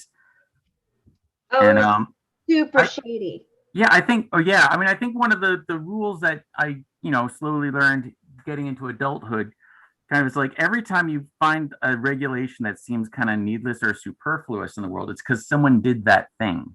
Yeah. And the only way to find out how unregulated amusement parks might be would be to open one and see how long it takes before there are laws about it. That's really Did that thing. I mean, because it's not until the 1990s that it's illegal to own a tiger in New Jersey, and there's a reason why. True. Well, there's Ligertown out in Idaho, you know. Oh wow, yeah. No, there was this lady who had a whole bunch of tigers in her yard, and in the end, I still don't know that there's an official count on how many there were. Oh, that's awful. But one of them got free one winter night, and instead of saying, "Oh crap, I'll take care of that," she blamed it on the nearby Great Adventure amusement park safari. I remember that. Yes. Yeah. And when they counted theirs and said, "No, we've only got 3 and they're all still here," and she was like, "Well, my 11 or 17 or 18 or something they're all accounted for." Oh. Okay, so I we have got all 3 here. other Just folks to go. one there, the other one right up there, and where's the third one? Yeah, in the end, she had like 18 or something like that. Um, 18 tigers. Tigers, It's yes. just crazy. You know? And holes in the chain link fence, and when the police came, they were walking around her property, still kind of looking around, not going, well, if one of these got out, there's a way out. My question is, isn't there a point when she goes, 19's a bit much. I should have stopped at 18. Right? Cat people. They're all cats. I think that must come down to, right, that's cat people, but is that like a toxoplasmosis thing? Oh yeah. Right? It's got to be. And on the tiger level, it's Yeah. Right. you just hit on one of my favorite subjects. Oh, good. Toxoplasmosis. Yeah. Oh boy. Before we start- Good thing before we Timmy's not start here. Oh, wait. Dale, we got to switch poses. Yeah, we got to move on. Yeah. So now, Dale, you can go back to. No. Nobody wants to hear about toxoplasmosis. It's one of my favorite topics too. Okay. Well, And I grew up next to a cat lady with 43 cats. 43. Yeah, tell me now what the heck this is. What is this you speak of? So Dale, would you like to do it or? it's one of the most brilliant things in nature. It's a parasite that lives in cat feces. Oh, Yep. It can only reproduce inside the cat's intestines. Yes. Oh, somebody says they're an infection medic. That's awesome. That's funny. I'm totally lost. Like what? So once it's out, it's programmed to get back into a cat any way it can. And in rodents and things like that, it makes them attracted to cats. what? So a mouse infected with it will find a cat to eat it. Oh man, that's. But that makes you wonder if that's why cat people have so many cats, is because this bacteria has gotten into their brain, Right. reversed things that should seem good and bad ideas, and is trying to get back into a cat somehow. Yeah, I saw an estimate that 50% of the world's population has toxoplasmosis. What? And one of the symptoms is you're more Aggressive? well, you're more likely to take risks. Yeah. Does it happen to elections as well? No. Sorry. But one of the people studying it from that angle was studying it kind of because he discovered that, after he got cats, not only was he okay having more cats, but he suddenly started, wanting to go like rock climbing and parachuting. Did he start like pulling at his couch and clawing, Right. We That laughed. only but- being nice to people that ignore him and ignoring the people that were nice to him. Well, no, Messes up with your that's- sense He's of gonna right be and wrong. so sad he missed all of this. You know, Timmy would have so shut this down by now. Well, I can turn it into Like, an hey, illustration Dan. story. if you Ooh, want. I like it. Let's do it. Let's go. Spin it, Okay. spin it. So the one time that I ever worked, well, it was the most memorable time I ever worked with a self-publisher. But specifically, a self-publisher who had told me that God had sent her to me. And I thought, my first thought was like, well, I don't know why he would do that. But my next thought was like, well, who am I to, challenge the omnipotent? But when she started to explain why, she said, she was praying, she had this book idea and she was praying for someone to, assign that she could find someone to illustrate it. And then she walked by a magazine that had my cover art. So she looked me up and found I lived nearby. But then and I was like, okay, well, that doesn't sound really like God. But then she gave me the manuscript and it was about a cat lady. But the lady in the book had exactly the amount of cats as my childhood neighbor. 43. Oh my God. Mm. But in the book was about one of the cats going missing. And somehow this lady knew that there was one missing. And the thing is, when the Board of Health cleaned out my neighbor's house, they cleaned out 42 cats. The reason we know there were 43 is because the 43rd one had died under my parents' porch. Oh, And that July, it blew up. oh no. Whoa. And then I thought, well, What? that does sound like divine intervention. How would you get 43 cats, 42 cats? Who am I to question the omnipotent? I'm really glad you showed up. Like, this is my kind of conversation. Oh my God, it's hilarious. So did you do the project? I you know what's funny? That's a good question. I did the project even when I met her son, and her son was not someone that God would have put in my path. So I could tell instantly I was going to get fired before we could even get started. So I got half the book done before he fired me. And I made a whole new portfolio out of that book, and I started getting better jobs. Wow. So maybe Wow. God did send her to That's I right. think just so. not for her benefit, Yeah. right? That's the side that I'm going on is I like that. I like that God is out there expanding the universe, and he's still taking care of you, Yeah. making sure Right. you get a good book deal. yeah. Right on. Illustration jobs, expanding universe.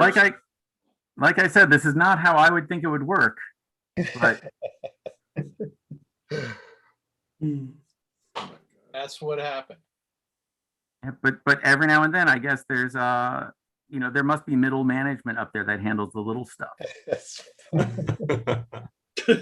Adam, don't you feel good that you could actually be in a room and tell that story?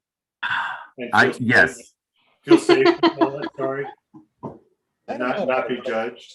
I don't know, Adam, but I get a feeling he doesn't have a problem telling these stories in any room he's in. Well, you're probably right. Yeah. But I check them for sarcasm first. Exactly. Oh, I think you're in the right place.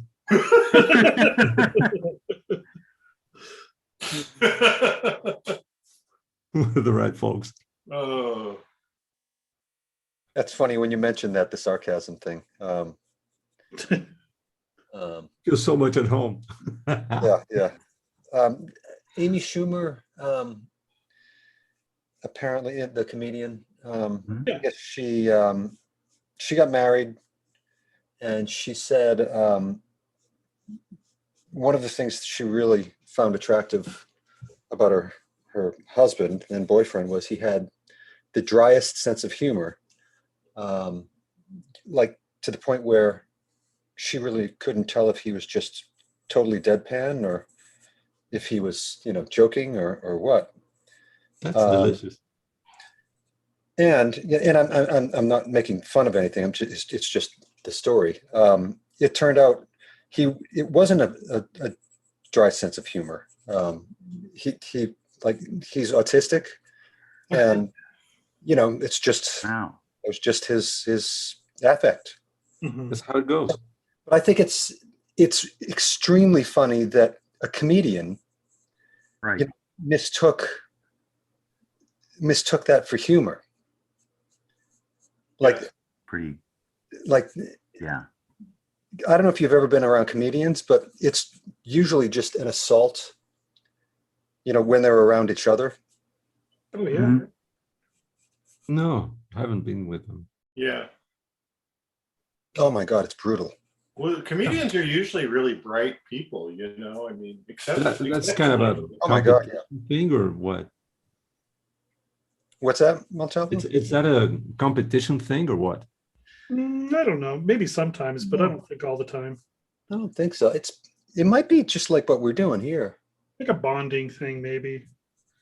Or just, I don't know. Or they know that they're the people that will get it.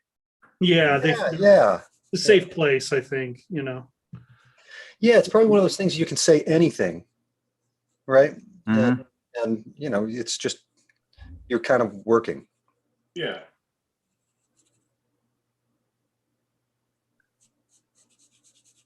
When I I was think in there's college, I one met a thing that guy is who, absolutely essential for a relationship. And I was talking to my son just the other day. He was dating a girl, and usually the first thing that you ask is she pretty? And I said, no, that's not the first question. No. That's not even the second question. Right. First question is, does she make you laugh? Do you make her laugh? Is it funny? Mhm. That's question number 1 and 2 for a relationship. Does she make you happy in any way? And yes. And maybe third, maybe fourth. How does she look like? I think that's my own ruler. If someone is going through a bad relationship, and I ask them, does she still laugh about your jokes? And people say that that's a silence. I say, well, it's done. Yeah. It's gone. There's nothing you can do about it. I've been there. If she doesn't laugh at your jokes anymore, and she did, you have to think it over. That's true. That's maybe why me and Angela are going so fine. We laugh all the time. We are crazy. We just keep pushing each other, and we have this same kind of sense of humor. It's just very, very sarcastic and hysterically funny with each other. So we keep laughing all the time since we met day one, and we're still in the same vibe. This is so cool. That's so awesome. special. How long have you guys been together? Yeah, we've been like 1.5 years now. Oh, well, congratulations. Yeah, and it's just magic. It's just we get together, and there's reason for keep pushing each other and making small jokes and things, and we just have the same frequency. It's incredible. I think you have sensed this. She was here just the other day. It was just, well, whatever. Oh I don't yeah, know. you guys seemed really happy when she came in. Yeah. We took some shots right after the session that we had here. I just left the camera there and started clicking, and we had some real nice shots of us. It's just, we're just happy. It's just funny thing. Right. And there's all about humor, being in a place of friends or whatever, where you feel that the sense of humor is the same. It can be anywhere. It's going to be cool. But if it turns around to being on the nicest, fanciest place on earth, and being with people that don't understand the kind of jokes that you're doing, just like we were talking in the beginning, they just can't sense like the jokes that you were doing. This is not a cool place. There's nothing you can do about it. Right. Blame the audience. Right. Yeah. They don't get it. Damn audience's fault, you know? Love it. I remember noticing that when I went to the Illustration Academy, was just, you know, I'd gone to a school that had like, you know, I don't know, 8 illustration majors. And it was a very small fine art department. And so it was the first time I'd ever been around, you know, more than one professional illustrator ever. And the thought that getting there and realizing, oh, these people are artists, but they're funny. I could get used to that profession. Like these, if these are the people I would be, you know, if this is what college would be like, I could live with this Forever. Yeah. Adam, have you ever been around the kind of artists that like take themselves too seriously? Oh yeah. And they take everything too seriously? Yeah. And you're just, you know, Like advertising agencies or something like this. Yeah. Or I think I'm going to make a blanket statement here, and it's going to be very unfair. I'm going to say abstract expressionists. and that's not, I actually really like abstract expressionism, but I'm going to say as a people, they're kind of intense. Never met one. Yeah. Never met one. That's really funny. that's hilarious. Oh, I actually do know one that's really funny. Oh, really? Oh, Yeah. An But I don't abstract know. expressionist who's funny? Yeah. Oh boy. Well, she's not funny all the time, but she has a good sense of humor. Well, yeah. Actually, you know, I have met some since that moment. But I will say maybe it's that the people I've known that did take themselves too seriously were, yeah, I'm gonna get myself in trouble. I'm just it just making happened. No. Yeah. Oh, Adam. No, please keep digging. There's a Keep hole. talking. Yeah, the abstract expressionists here tonight are going to be pretty upset. We're not going to get them back. Looks like As I said, I never my met one. favorite group of I painters. hate that Adam Gustafson guys. They're your favorite group of painters, John? I love what they do, but I don't know very many of them. I mean, I don't have personal relationship with any of them. I know one. I want to think that Richard Diebenkorn was funny. I think Richard Diebenkorn was Very funny. matter of Yeah. fact guy. I didn't know him, but I've listened to him being interviewed multiple times, and he seemed to be a very matter of fact, honest, straightforward guy. Yeah. There's a drawing he did of He a. bullshitted on him. Oh. Sorry. No, I'm sorry. I can't hear you very well, son. Yeah, your mic's not very loud, John. Okay. All right. He got in trouble one time for doing a sort of brutal drawing of his, of basically like a drill sergeant. In Oh, really? Army, yeah. And Did drill sergeants get upset, or what's that? who was upset? The drill sergeants? Yeah, the drill sergeant, like this one. Like, they got sensitive? Yeah,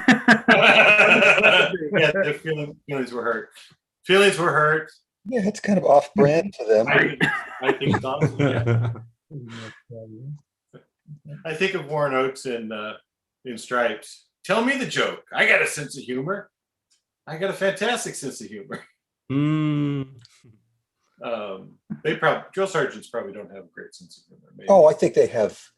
You think? I know a couple. I know a couple, and they both think one of them's it used to be one of the other soccer dads.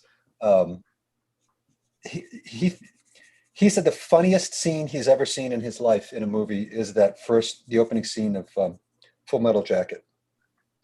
And I was like, God, okay, all right. that's a brutal scene. But Oh my God. when he describes it, I get it. It's, part of it is trying to get people to break. And he said that scene was just the best. Interesting. Okay. I didn't find much in Full Metal Jacket funny at all. So No, it's not a comedy, I don't think. It's not one of Kubrick's best comedies. It's pretty lighthearted. Yeah. I mean, it's like MASH, you know. If you like MASH, you'll like It's Full like Metal MASH. I've always felt they were similar.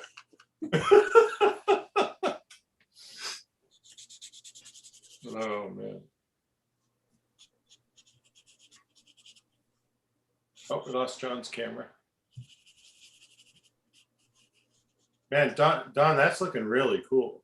Oh, Can't wait to thanks. see that printed. Oh, wow. Thank you. Oh, Is that one of those gel plates? No, Oh, it's actually just a basic. They're really thin, but they're just simple monotype dry point. Oh yeah, I know those. Yeah, they're really inexpensive.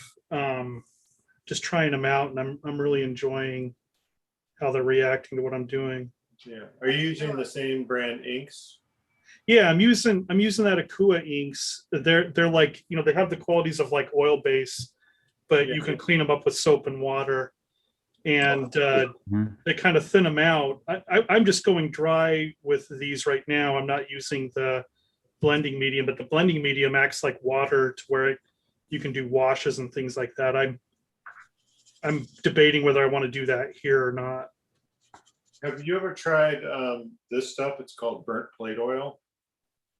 It's been a long time, but yeah, I you know, in the past I've tried it, but I mean, only briefly. Is it similar kind of effect or? Yeah, it lets you get grays and a fluidity that. Oh yeah, okay. You like. I've tried Galkid too, which gives interesting results, but not as not the same results, you know. Oh, sorry. Oh, no, go ahead. No, I was just going to say I've been trying these out just because it's the non-oil base, you know, non-solvent base, I guess, is what I've been trying a lot of lately, because the solvent stuff was really starting to wreak havoc on me. So I just, you know, I just would kind of have just these bad. I get these really bad allergic reactions to it. So I've, you know, even when I'm oil painting, I've kind of switched things up a little bit. I'm trying to eliminate the solvents as much as I can, and I'm finding it's working better, especially with printmaking.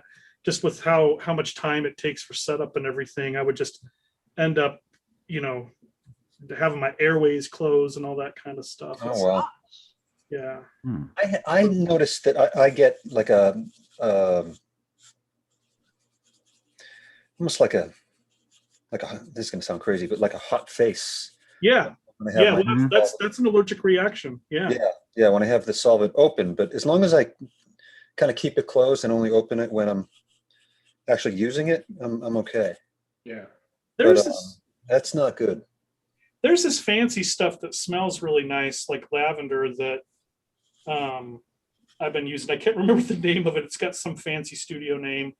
Oh, is that the stuff by like the Chelsea studio or something? Yes. Yeah. Yes. I've seen it. I haven't tried It's so it. fancy. I feel so fancy when I use it. But I mean, it's great stuff. And I, you know, because I don't use a lot of solvent when I'm actually working. I'm primarily using it for cleanup. I sometimes use it for an effect, but I'm pretty much using, you know, Galkid or Galkid Light. And now I'm using Gamblin's, whatever they call that, the non-solventy version of that. And it works just as great as the Galkid Light does when I was painting with it. And I find just doing that, I was able to do that. But I've also, you know, water-based oils, and I think there's a lot to that stuff. The same stuff I use to clean up my water miscible printmaking inks is the same stuff. I mean, I use Windex to clean off my water-based oil palette. I use it to clean off my brayers and stuff like that when I'm using these soy-based inks. Huh. Yeah. Robert Hunt was telling me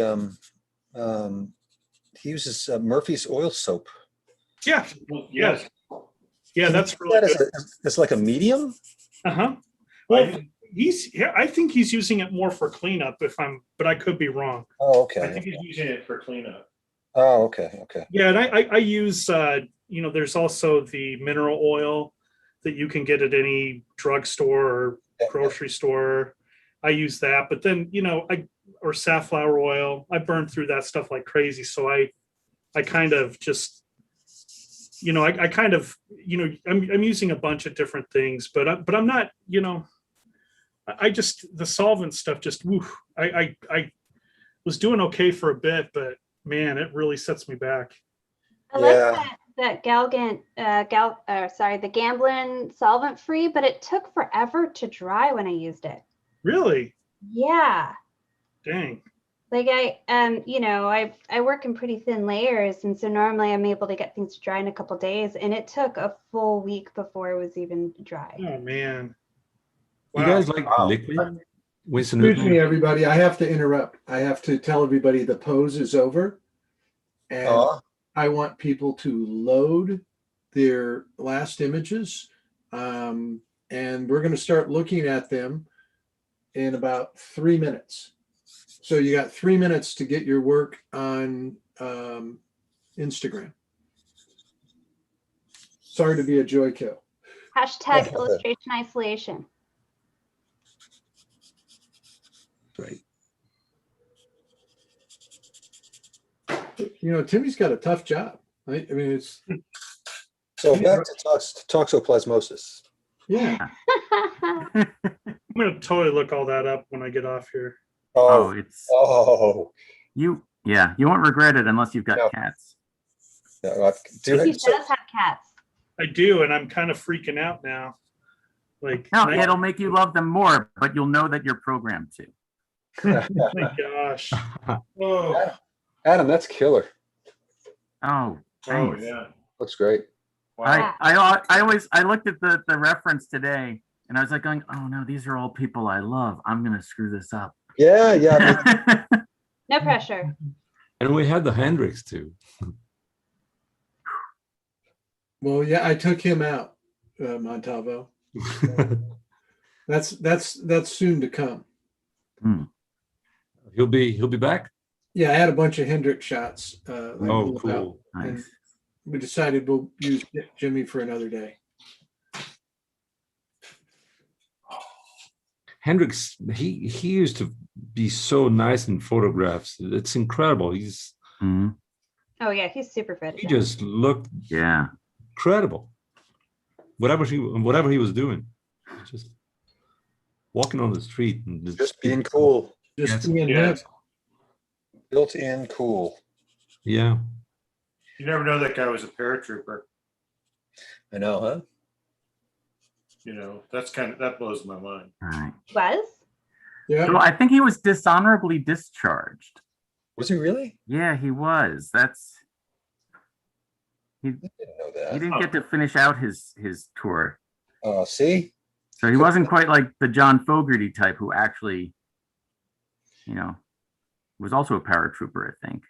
He could have been someone. Yeah, right? I know. John Fogerty.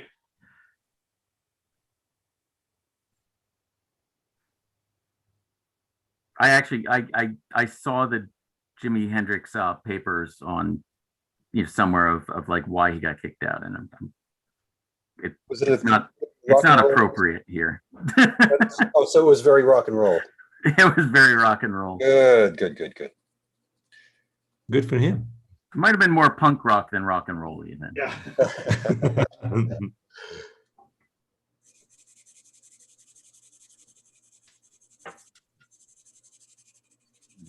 We've got some Google searches in front of us. Toxoplasmosis, Hendrix, David Bowie. Oh, don't forget the Will Ferrell parody of David Bowie and Bing Crosby. Yep. Yeah, that's definitely a must. I can't wait, dude. Yeah. Especially the ending on that. All right. Well, are you all ready to kind of take a quick look at this? Yeah. Like refresh one more time. Oh man, these are all look so good. Really nice, Gil. Thank you. I love Oh, these nights hanging out with you guys. It's cool. And you know, spending too much time on another drawing Yeah. made me just like, instead of trying to perfect, just draw and have fun. And that works too. Yeah. You don't have to prove anything. Dale, what are you using tonight? Using a Stabilo pastel pencil. Looks great. Love him. Love him. So good. Thanks. All right, everybody. Can we see? Yes. All right, here we go. So I'm just going to be selective with a few and pick up a few. Check it out. Oh, very Beautiful. good movement. Nice. That's great. Yeah. I know we'll probably hit a few of these along the way. Yeah, Man, that is. that's fantastic. Cool. That's killer. Jesus. Really good. Now Wow. that's an album cover. Oh, really nice, Rebecca. Nice. A little star. Very good. And then you have to do that if you're going to do Rebecca. Uh-huh. There's Felicity. That's awesome. Oh boy. Got to check this one out. Right? Wow. Oh, no, that's really good. Wow. That's terrific. Killer. Yeah. Really cool. Really nice. This is a really great one. That boy is really good too. Nice. Oh, Julian. good job, Julian. Wow.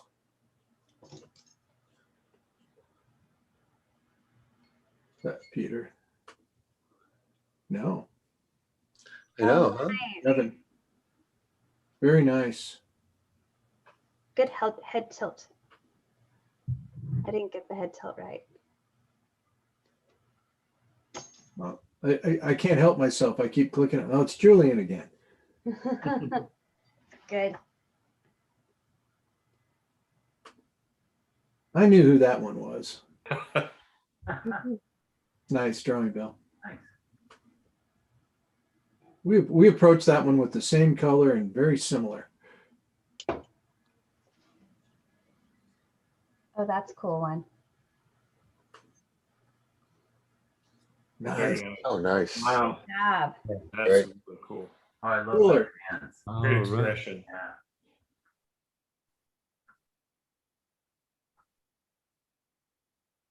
Oh, that's a cool one too. Nice, Marcy. Really cool. Yeah. Really cool. Really beautiful. A lot of energy to that. Those are great drawings too. There's so many good ones. That one on the left of Blondie looks like an Ian Pollock drawing up above.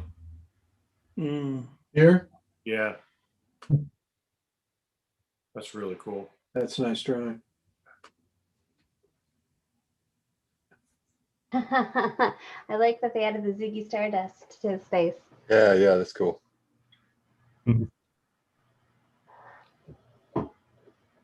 Wow. Look at that.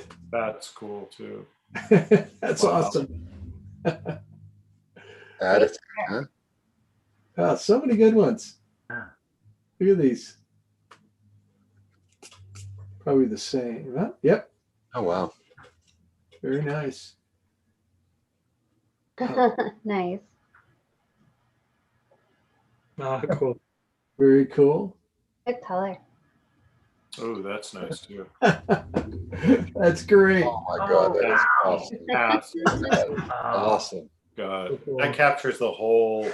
That's the drawing of the night for me. Oh my God. I That's love the awesome. nose. That could be like a current T-shirt for Blondie. Yes. Totally. Look at some of these. Oh, wow. Nice. That's good. One next to it too is fantastic. This is killer. Oh my God. All right. Probably a prodigy. I love the name. I know. Oh my God. Beautiful work. That's killer. Oh, that's really nice. Oh, nice. Nice. Great. It has like a gem in the holograms quality, which makes me love it so much. Oh, nice one. Wow. Nice. Wow. Was that AJ? Yeah. Mhm. Look at Very man. nice one. Nice. I love the Heather color. has gotten so good. That's fantastic. Yeah. The eyes. Wow. Got that intensity.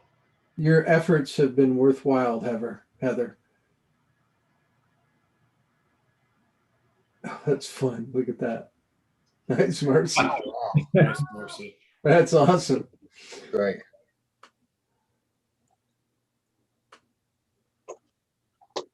Very nice. Ooh, excellent. Yeah, that was a great drawing. Oh, there's so many good ones. Wow, Yeah. that Muddy Waters is awesome too. Yeah. Wow. Yeah, look at Oh, that. there's a little arrow, John. Look at that meaning. Good call. Well, that doesn't relate to us.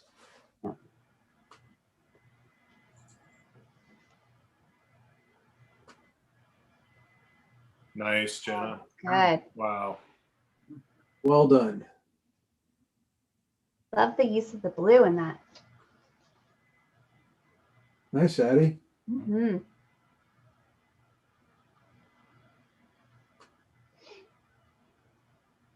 Oh, I have to. I'm sorry. Oh yeah. I have to. Ah, cool. That's Even the one previous. So good. Oh, the hair. It's so cool. that should be on a t-shirt. So good.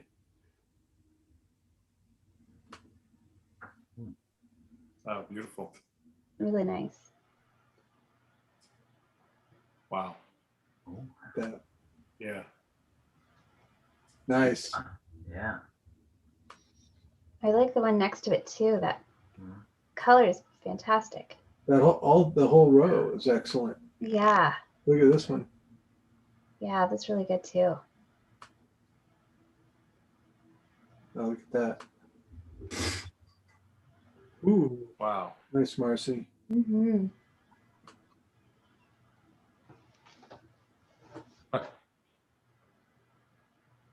Wow. Interesting. That's so cool. I think I like looking at the stuff this way better. I do too.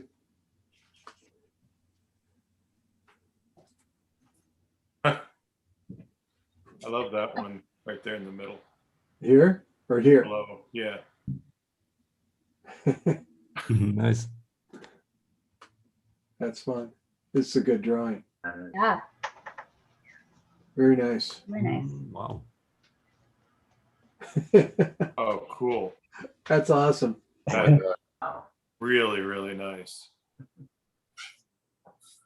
Look at that. Oh, cool. Beautiful. Very nice.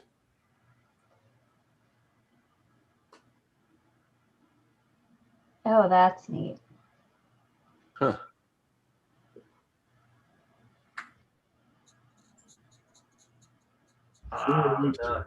Oh, wow. That's lovely. Uh, Well done, Doug. Look at that. That's cool. Oh, cool. It's a major attitude to it. I like that blue one too. And the one other, you know, that whole row. Wow. Oh, wow. That was, Yeah. I want to think like that. that was nuts.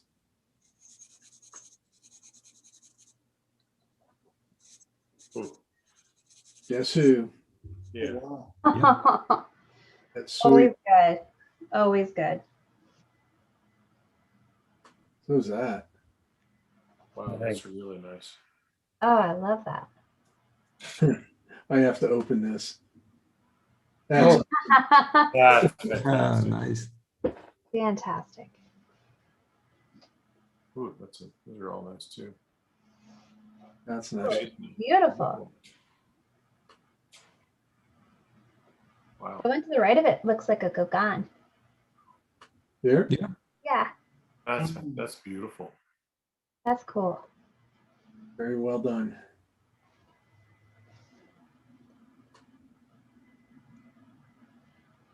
We saw that, didn't we? Yeah, but he added color in that one.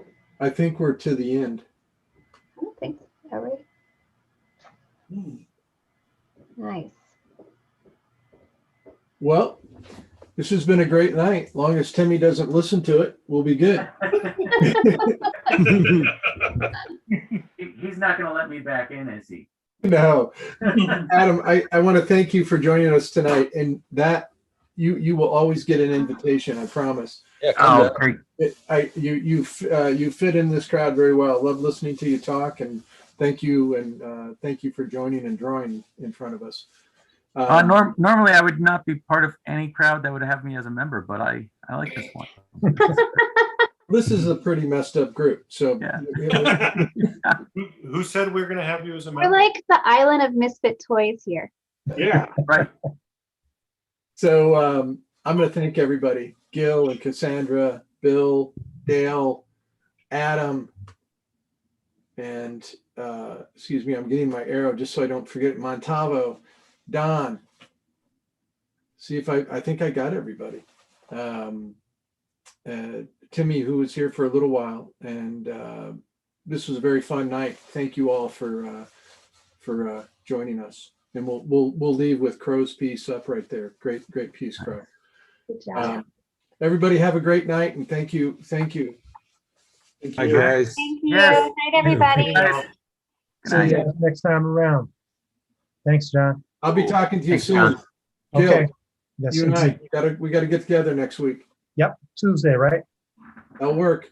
Okay, I'll text you. all Thanks. righty. Right, take care, guys. Okay. Bye. Bye, everyone. See you guys.